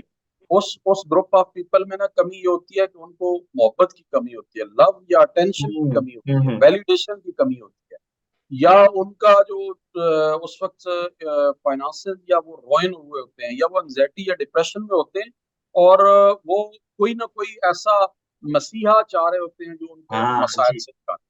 बिल्कुल सर, क्योंकि ऐसे में वो सहारा देख रहे हैं कि कोई हमें सहारा दे दे, या एक यस पॉजिटिव जो उनकी नजर में पॉजिटिव होप है, but it is being manipulated in that way. Okay जी next I think Vijay ji जी का विजय विजय जी। सर नमस्ते। सर मैं ये जानना चाहता था कि जैसे आपने नार्सिसिस्ट व्यक्ति को आपने पहचान लिया, अगर सर वो बाहर का है तो उससे कैसे बचा जाए, यदि वो घर में ही है तो उससे कैसे बचा जा सकता है? यस, ये बड़ी इंटरेस्टिंग चीज है। ये ये इतनी खतरनाक चीज है। आप इसकी आपको एग्जांपल लेना तो घर वाले से तो बचना नामुमकिन होता है। अ, क्योंकि जो बचने के लिए नार्सिस के लिए बेहतरीन है ना फार्मूला, वो ये है कि create distance, mental distance, physical distance, geographical distance. जितना आप उससे दूर चले जाएंगे आप बच जाएंगे। वरना उस इवल से, देखें, उसके पास एम्पैथी है ही नहीं, एहसास है ही नहीं। वो आपको खत्म करने के लिए या कंट्रोल करने के लिए कुछ भी कर सकता है, जबकि आपके सर्टन वैल्यूज हैं, आप नहीं कर सकते एक सर्टन हद से। मैं इसकी एग्जांपल देता हूँ कि औरंगजेब आलमगीर हमारी हिस्ट्री का एक कोवर्ट नार्सिसिस्ट था। औरंगजेब ने अपने वालिद को अरेस्ट कर लिया और 10 साल उसको प्रिजन में रखा। अच्छा, एक और नार्सिस की मिसाल, अलेक्जेंडर ने अपने बाप फिलिप को मर्डर करवा दिया इक्तदार के लिए, और अभी ये कोई 14 इयर्स का था या 16 इयर्स का था, फुल अडल्ट भी नहीं हुआ था अलेक्जेंडर। अब इससे इसका बाप या दोनों का बाप कैसे बचता, घर में है ना? तो तरीका एक ही है कि या तो उसको डिस्टेंस क्रिएट कर दिया जाए, या उसको कोई इम्प्रिजन कर देते, या उसको किसी तरह कन्फाइन कर लेते। लेकिन वो घर में या स्पाउस के साथ या सिबलिंग के साथ या इमीडिएट रिलेशनशिप के साथ ऐसा हो नहीं सकता। तो अल्टीमेटली देखा जाता है कि जिसका वैल्यू सिस्टम स्ट्रांग हो, अच्छा हो, वो मार खा जाता है, वो डैमेज हो जाता है, और नार्सिस को हम जीतते हुए देखते हैं। जी सर, थैंक जी यू सर। राजऋषि जी। हाँ जी। तो जैसे अब क्या है कि नार्सिस्ट पर्सनैलिटी है उसको तो ज़्यादातर हिस्ट्री के पर्सपेक्टिव में ही ऑब्जर्व किया जाता है, लेकिन अगर routine day to day life है, अब ये हैंड रीडिंग के साथ में यदि कोई व्यक्ति आपने अपने अब तक की स्टडी में ऑब्जर्व किया हो कि एट द ग्रोइंग स्टेज अगर कोई व्यक्ति जिसको डायग्नोस किया जा सके और उसको बचाया जा सके इस टेंडेंसी से, क्या आपने ऐसा कोई केस स्टडी किया कि उसकी अर्ली फेज में ये जान लिया पाम रीडिंग के बेसिस पे कि हाँ ये सिम्टम्स तो दिख गए हैं और ये तरीका अपनाया जा सकता है, क्योंकि जनरली ऐसा व्यक्ति सुनेगा भी नहीं किसी की, उसकी टेंडेंसी होगी नहीं ज्यादा किसी को सुनने की। तो क्या आपने उसको एक कह सकते हैं कि उसकी पर्सनैलिटी को चेंज करना, उसको ओवरऑल उसकी साइकी को चेंज करने के लिए कोई स्टेप्स पाम रीडिंग के हेल्प लेके आपने कभी ट्राई किया? देखिए, जी, पाम मैं रीडिंग का तो सब्जेक्ट वो मेरा है। कासम भाई ये बता सकते हैं कि कोई पाम रीडर से या किसी भी तरीके से को आइडेंटिफाई कर लेती हैं? स्पेशली एक नार्सिसिस्ट बंदा, अगर आप उसकी बचपन देखें तो जिस तरह कासम भाई ने बताया, तो उसमें बड़ी सारी स्टोरीज होती हैं। उनमें एक ये भी होता है कि जो उसकी डिजायर्स होती हैं या जो इमोशनल नीड्स होती हैं वो फुलफिल नहीं हुई होती। तो आप जनरली कासम भाई बता दें कि बचपन में इसकी कोई मतलब क्या है ना random कि मैं इसलिए ये इसलिए है कि इसका कोई एमआरआई या कोई सीटी स्कैन तो है नहीं इस बात का ना, तो वो जैसे ही हिस्ट्री में जाएगी बातें, जब वो व्यक्ति या तो बहुत बड़े लेवल का कुछ ऐसा बन जाएगा तो हम उसको देखेंगे हाँ ये नार्सिसिस्ट था। लेकिन अगर हमारे डे टू डे लाइफ में कोई डीन है, कोई वाइस चांसलर है, कोई ऐसा व्यक्ति है और उसकी एक इनिशियल फेज में इन दो विधाओं को, knowledge of psychology and palm reading को मिला के अगर हम उसको चेंज कर पाए, क्या उसका स्कोप आपको दिखाई देता है? जी, ये बड़ा बहुत ही, it is a very lovely question, और ये कोई भी अच्छा इंसान जो है वो ये जरूर सोचता है। मैं ऑनेस्टली बताऊं, नार्सिसिस्ट इनकुरेजिबल, उसके असरात से तो आप लोगों को बचा सकते हैं by designing environment, law procedure को सख्त कर दें, लोगों को उससे डिस्टेंस पे रखें, उसकी ग्रोथ को ऑब्स्ट्रक्ट करें। क्योंकि नार्सिसिस्ट जो है वो चूंकि बुलडोजर होता है, तो वो किसी भी कानून जाब्ते को खाते में नहीं लाता। कोई भी अपना एंड अचीव करने के लिए कुछ कर सकता है, तो अमूमन उसकी ग्रोथ रैपिड होती है। वो ज्यादा मतलब है उसकी एक्सपोनेंशियल ग्रोथ होती है, बड़ी तेजी से वो ऊपर जाता है। तो उसकी ग्रोथ को आप ऑब्स्ट्रक्ट कर सकते हैं, लेकिन नार्सिसिस्ट को इटसेल्फ जो है चेंज नहीं कर सकते। उसकी वजह यह है कि जो उसके पहले 3 साल हैं या ज्यादा से ज्यादा 7 साल जो है प्रिसाइजली, तो इस बारे में मुख्तलिफ राय हैं, मुख्तलिफ साइकोलॉजिस्ट की और सोशियोलॉजिस्ट की। तो उसमें शेम को उसकी इतनी थिक हो चुकी होती है कि उसको इम्प्रूव नहीं किया जा सकता। इम्प्रूवमेंट कोई भी करनी हो, किसी भी इंसान को चेंज करना हो, तो जो पहला स्टेप है वो पहला स्टेप है अपनी गलती को एक्सेप्ट करना, अपनी वीकनेस को एक्सेप्ट करना। तो नार्सिसिस्ट मैंने नहीं देखा, कोई एक आधा शायद हो जो अपने आप को एक्सेप्ट करे कि मेरे में ये नार्सिसिस्टिक टेंडेंसी है। अगर वो एक्सेप्ट कर लेता है कि मैं नार्सिसिस्ट हूँ, इवन डाउट भी करता है अपने ऊपर कि मैं नार्सिसिस्ट हूँ, तो इसका मतलब है कि उसमें एम्पैथी है, और अगर एम्पैथी है तो फिर वो नार्सिसिस्ट ही है। तो इनकोरिजिबल है, मुझे कोई स्कोप इसका नजर नहीं आया। मैंने कई एक को चेंज करने की कोशिश की और उस चेंज में मजीद डैमेज। जी,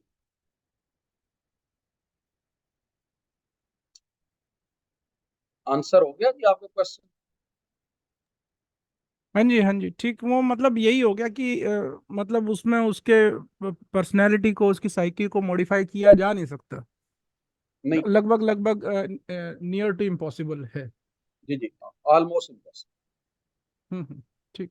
हाँ, नार्सिसम भी एक स्पेक्ट्रम जरूर है। मतलब आप 0 से 10 तक जो है टेंडेंसी को स्कोर कर लें, उसकी जो मेजर हैबिट्स हैं उसको देखते जाएं। अगर आप समझते हैं कि उसमें बहुत पैथोलॉजिकल नार्सिस नहीं है, मैलिग्नेंट नार्सिस नहीं है, उस 8 9 10 तक वो नहीं पहुंचा, तो अगर हैंड रीडिंग से आप देखते हैं तो जिसमें जितने ज्यादा वो इंडिकेटर्स हैं वो उतना ज्यादा वो उस स्पेक्ट्रम पे टॉप पे है। तो शायद वो जो जो लोअर स्पेक्ट्रम पे है उसको शायद चेंज किया जा सके किसी हद तक। और दिक्कत एक ये भी है ना कि जैसे एक व्यक्ति तो नार्सिसिस्ट है, लेकिन अगर बेचारा लेबर है और वो नार्सिसिस्ट है तो वो क्या तो कर लेगा, लेकिन अगर उसके साथ उसको उसको हेल्प करने के लिए वो स्टेज मिल जाता है, और वो स्टेज जनरली पॉलिटिक्स है या फिर जो मिलिट्री है, उस लेवल की चीजें हैं जहां पर वो उसका इम्पैक्ट बहुत स्ट्रांग है, और वहां जाने के बाद वो सुनता भी नहीं किसी की, सुन सकता नहीं किसी की। जी बिल्कुल, बिल्कुल। हम्म, ठीक ठीक। ठीक है जी, ओके, थैंक यू।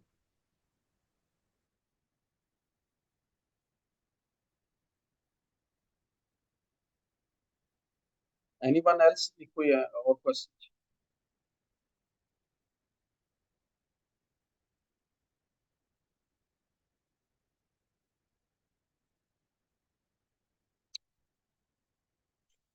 लगता है टॉपिक या तो बहुत समझ में आ गया है या फिर एक एक नहीं मेरी, समझ में हाँ, आया। एक छोटी सी रिक्वेस्ट ये थी कि कोई ऐसी बुक या कोई ऐसा ऑथर आप सजेस्ट करें जिसने, साइकोलॉजिस्ट ने इस विषय पर काम किया हो, जिसे आप कहें इस कि रिकमेंड करते हैं स्टडी करना। इस पे बहुत काम है। मैं वो लिख के भेज देता हूँ। एक रीवा स्टीन वर्जन है, उन्होंने बहुत काम किया है इसके ऊपर। इसके ऊपर रॉस रोजनबर्ग ने बहुत काम किया है, उनकी कई बुक्स हैं। वो जरा उसमें कोडिपेंडेंसी और नार्सिसम दोनों को साथ लेके चलते हैं।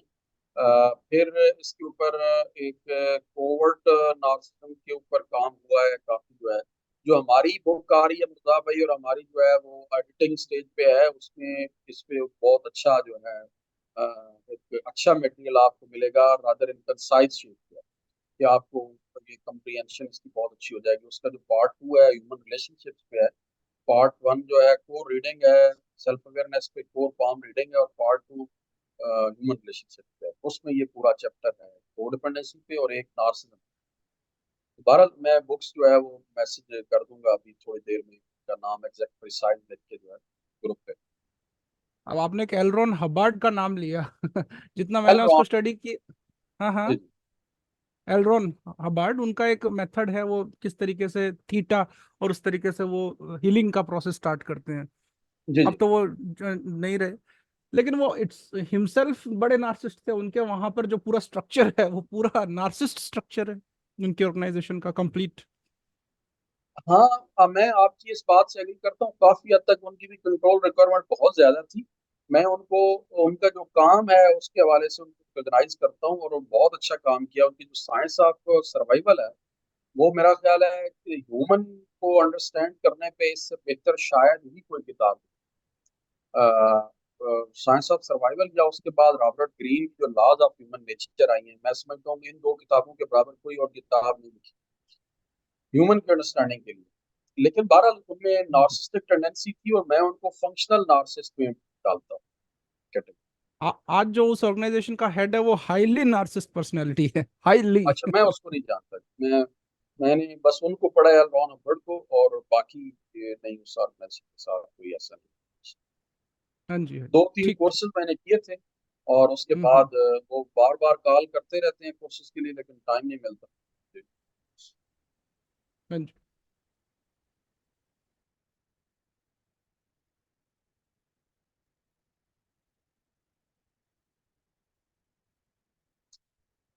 जी मुर्जा भाई।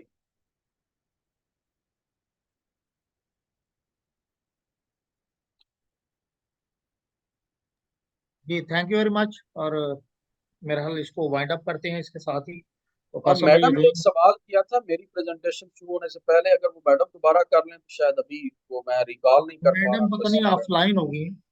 अच्छा, ऑफलाइन। हाँ, मैडम का सवाल यही था जो इन्होंने किया है, राजऋषि जी ने। जी, तो ये टेढ़ी दुम ठीक हो सकती है या नहीं इन्वायरमेंटल कोई उसको ट्रीटमेंट दे के। मेरा ये ख्याल है क्वेश्चन। उसके उसके इफेक्ट्स को कंस्ट्रेन किया जा सकता है, लिमिट किया जा सकता है, और उसके इम्पैक्ट को ऑब्स्ट्रक्ट किया जा सकता है by educating, by awareness, by designing the robust and efficient system.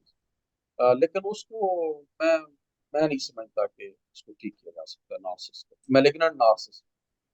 लेकिन एक एक जो ऑब्जर्वेशन है वो ये है कि जैसे अब एक बहुत अच्छा टूल है पाम रीडिंग। अगर कोई छोटा बच्चा है 2-3 साल का, 4 साल का, वहां पर अगर ये बहुत स्ट्रॉन्ग सिम्टम्स दिखाई देते हैं तो उस स्टेज पर तो बड़ा काम किया जा सकता उस किया स्टेज जा पे काम सकता किया जा सकता है, है, बिल्कुल बिल्कुल किया किया जा जा सकता सकता है। है। उस बिल्कुल स्टेज पे किया तो असल में वेस्टर्न और हमारा फर्क क्या है? वेस्टर्न अगली जनरेशन में इन्वेस्ट करती है, टाइम की इन्वेस्टमेंट करते हैं, एनर्जी की करते हैं, फाइनेंस की करते हैं। आप यूएसए, यूके, यूरोप में देख लें, 16 ईयर्स की एज तक बच्चे को अकेला जो है वो फुटबॉल ग्राउंड तक नहीं जा सकता, बाजार मार्केट में नहीं जा सकता।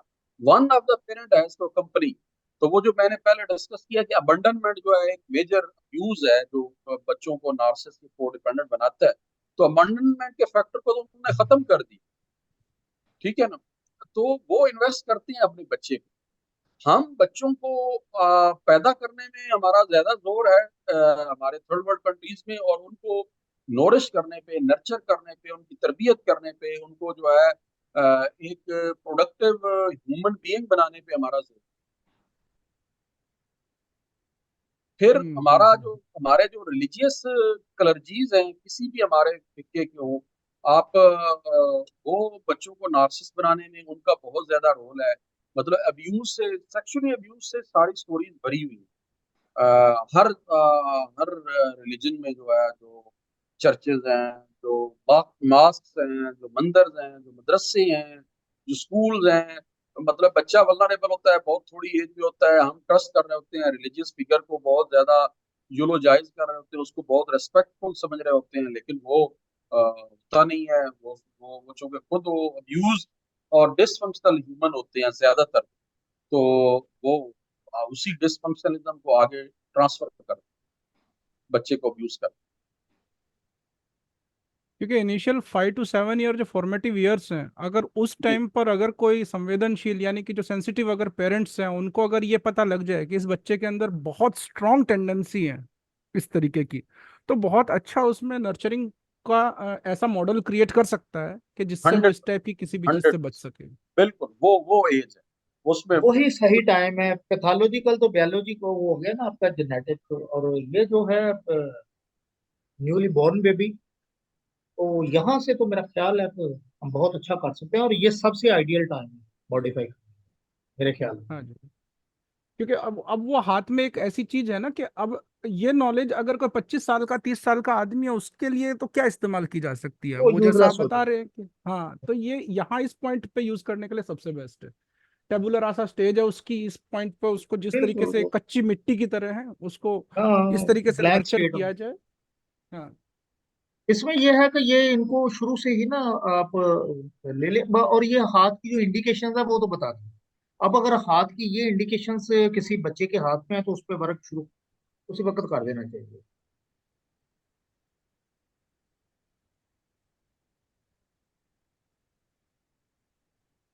जो कि डिफरेंस है वेस्टर्न साइकोलॉजी और जो यहाँ जो ऑकल्ट साइंसेस को स्टडी करने में डिफरेंस है। और अब वेस्टर्न साइकोलॉजिस्ट जो है वो सिर्फ इतना बोल के रह जाते हैं कि formative years are the most crucial year for development of child psychology, लेकिन उसमें जो टेंडेंसीज हैं उसको इवेल्युएट करने का ये टूल्स जो हमारे पास है, अब वो कर रहे हैं इस चीज को एक्सप्लोर, लेकिन ये बहुत पावरफुल टूल है जिससे पता लग यकीन सकता करें, है। अगर हम इस पे को रिसर्च बढ़ा लें, इसको और हम नीचे गहराई तक जाए ना, हम हैंड रीडिंग के टूल को, बहुत ही जबरदस्त टूल है कि ये जब बच्चा कुछ भी खुद बताने के काबिल नहीं होता, आज 7 साल तक तो बच्चा बताने के काबिल ही नहीं है, और माँ बाप को अगर ये पता चल जाए हाथों से, तो उसकी एक सर्टन और एक जो है वो जिसको रेमेडियल किस्म की उसकी ग्रूमिंग शुरू कर दें, तो बड़े जबरदस्त रिजल्ट आ सकते हैं। ये एक है बहुत बड़ा केमिस्ट्री।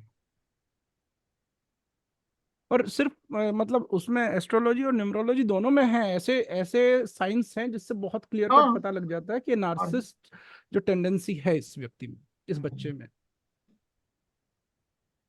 हाँ जी, ठीक। ये यकीनन न्यूमरोलॉजी में भी होंगे, क्योंकि पामिस्ट्री में तो हमने इसको बड़ा ऑब्जर्व किया।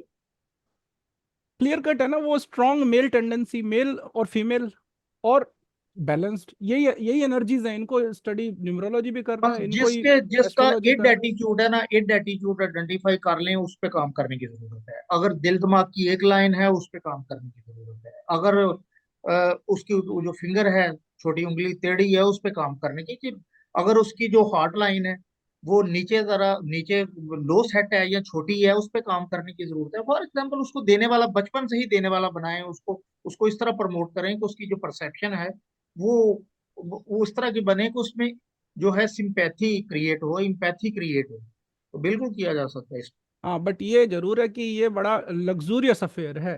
ये इसको। मास मास के लिए ये टूल नहीं है, एटलीस्ट एज ऑन हाँ, टुडे तो नहीं है। हाँ, नहीं, क्योंकि बहुत बस लिमिटेड लोग इस नॉलेज को रखते हैं, और वो मुझे नहीं लगता फ्रीली अवेलेबल होगी सबके लिए। पर ये जर्नी शुरू हुई है, पहुंचेगी कहीं ना कहीं तक पहुंचेगी। अब आपके जरिए पहुंचेगी। You are rather the taboo है, कस्टोडियन। रादर टैबू है हाँ, हाँ, साइकोलॉजिस्ट एग्रीड, टैबो है। इन जी जी, टैबो। इन बिल्कुल इन बिल्कुल ऐसे ही। इन ईस्टर्न कंट्रीज साइकोलॉजिस्ट के पास जाना एक बहुत बड़ा टैबू है कि वो आपको टैबू क्या, साइकोलॉजिस्ट वो के तो पास कहते जाने जी, की जरूरत क्यों पड़ेगी। वो कहते जी पागल है, बस ब्रांड कर और देते हैं लोग। और और साइकोलॉजिस्ट से तो थोड़ा सा नीचे ही आते हैं एस्ट्रोलॉजर्स। नहीं, ऊपर हमारे नहीं पास आते। लोग आके ना, फिर भी वो कहते हैं ना कि उनके पास ट्विस्ट करने का कोई होता है, यार ये किसी और काम के लिए गया होगा। नहीं, वो फिर तो झाड़ फूक वाले बाबा है जो जो हाँ, बहुत बहुत कम स्टडी करके भी बस चला रहे हैं दुकान, वो उस टाइप की कैटेगरी में आ जाते हैं, वो इतने रिसर्च एनालिस्ट नहीं होते इन विषयों जी, के। जी। लेकिन फिर भी ये खैर। हमारे पास जो है ना, एक है यहाँ हमारे सोसाइटी मुआशरे में ना, ये जो सोशल टैबू है ना, कि जो हम ब्रांड कर देते हैं, साइकोलॉजिस्ट के पास गया या साइकाइट्रिस्ट के पास गया, वो या पागल है। दिमाग खराब है इसका। हाँ जी, वो एक्नॉलेज ही ना करना कि हम इस प्रॉब्लम हम्म। को से जूझ जी, रहे हैं। जी। नहीं, वो मानते नहीं है ना। देखें, जिस तरह नार्सिसिस्ट नहीं मानता, नार्सिसिस्ट तो कहता माई वे इज द हाईवे। इस तरह बड़े सारे लोग मानते नहीं है कि हमें ये प्रॉब्लम है, रियलाइजेशन ही नहीं है। तो जब रियलाइजेशन नहीं है, एक्शन कैसे शुरू होगा या उसको मॉडिफिकेशन कैसे शुरू होगा? हाँ जी।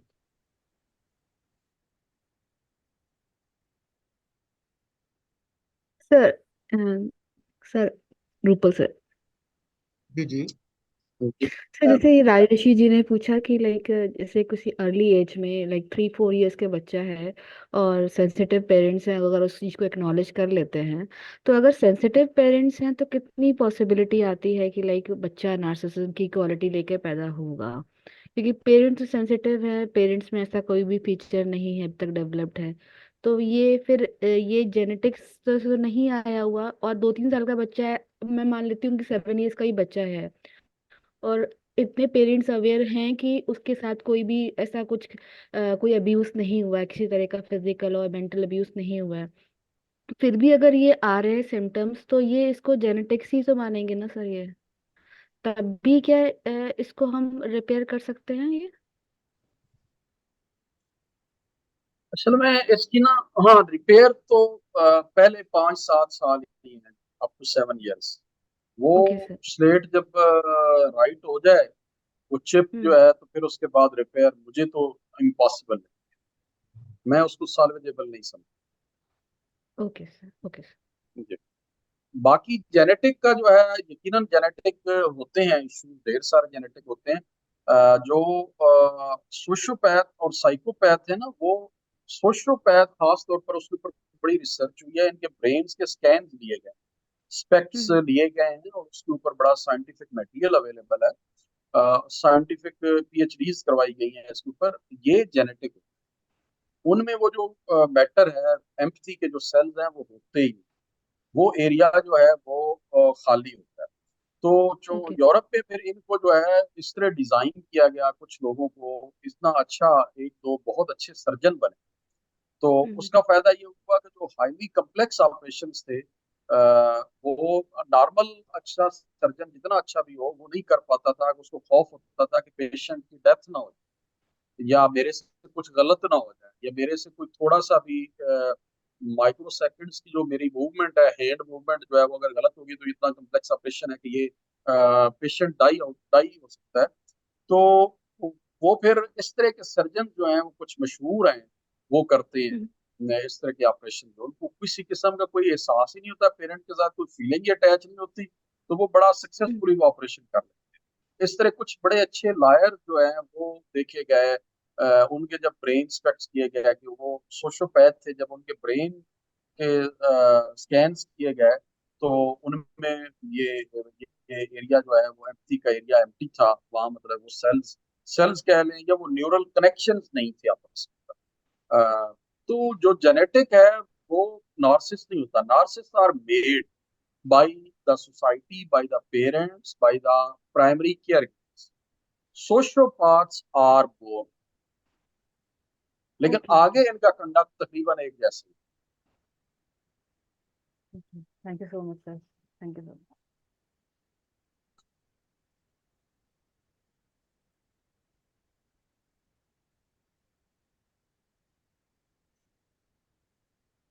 और तो कोई क्वेश्चन नहीं है जी, फिर इसको हम वाइंड अप करें।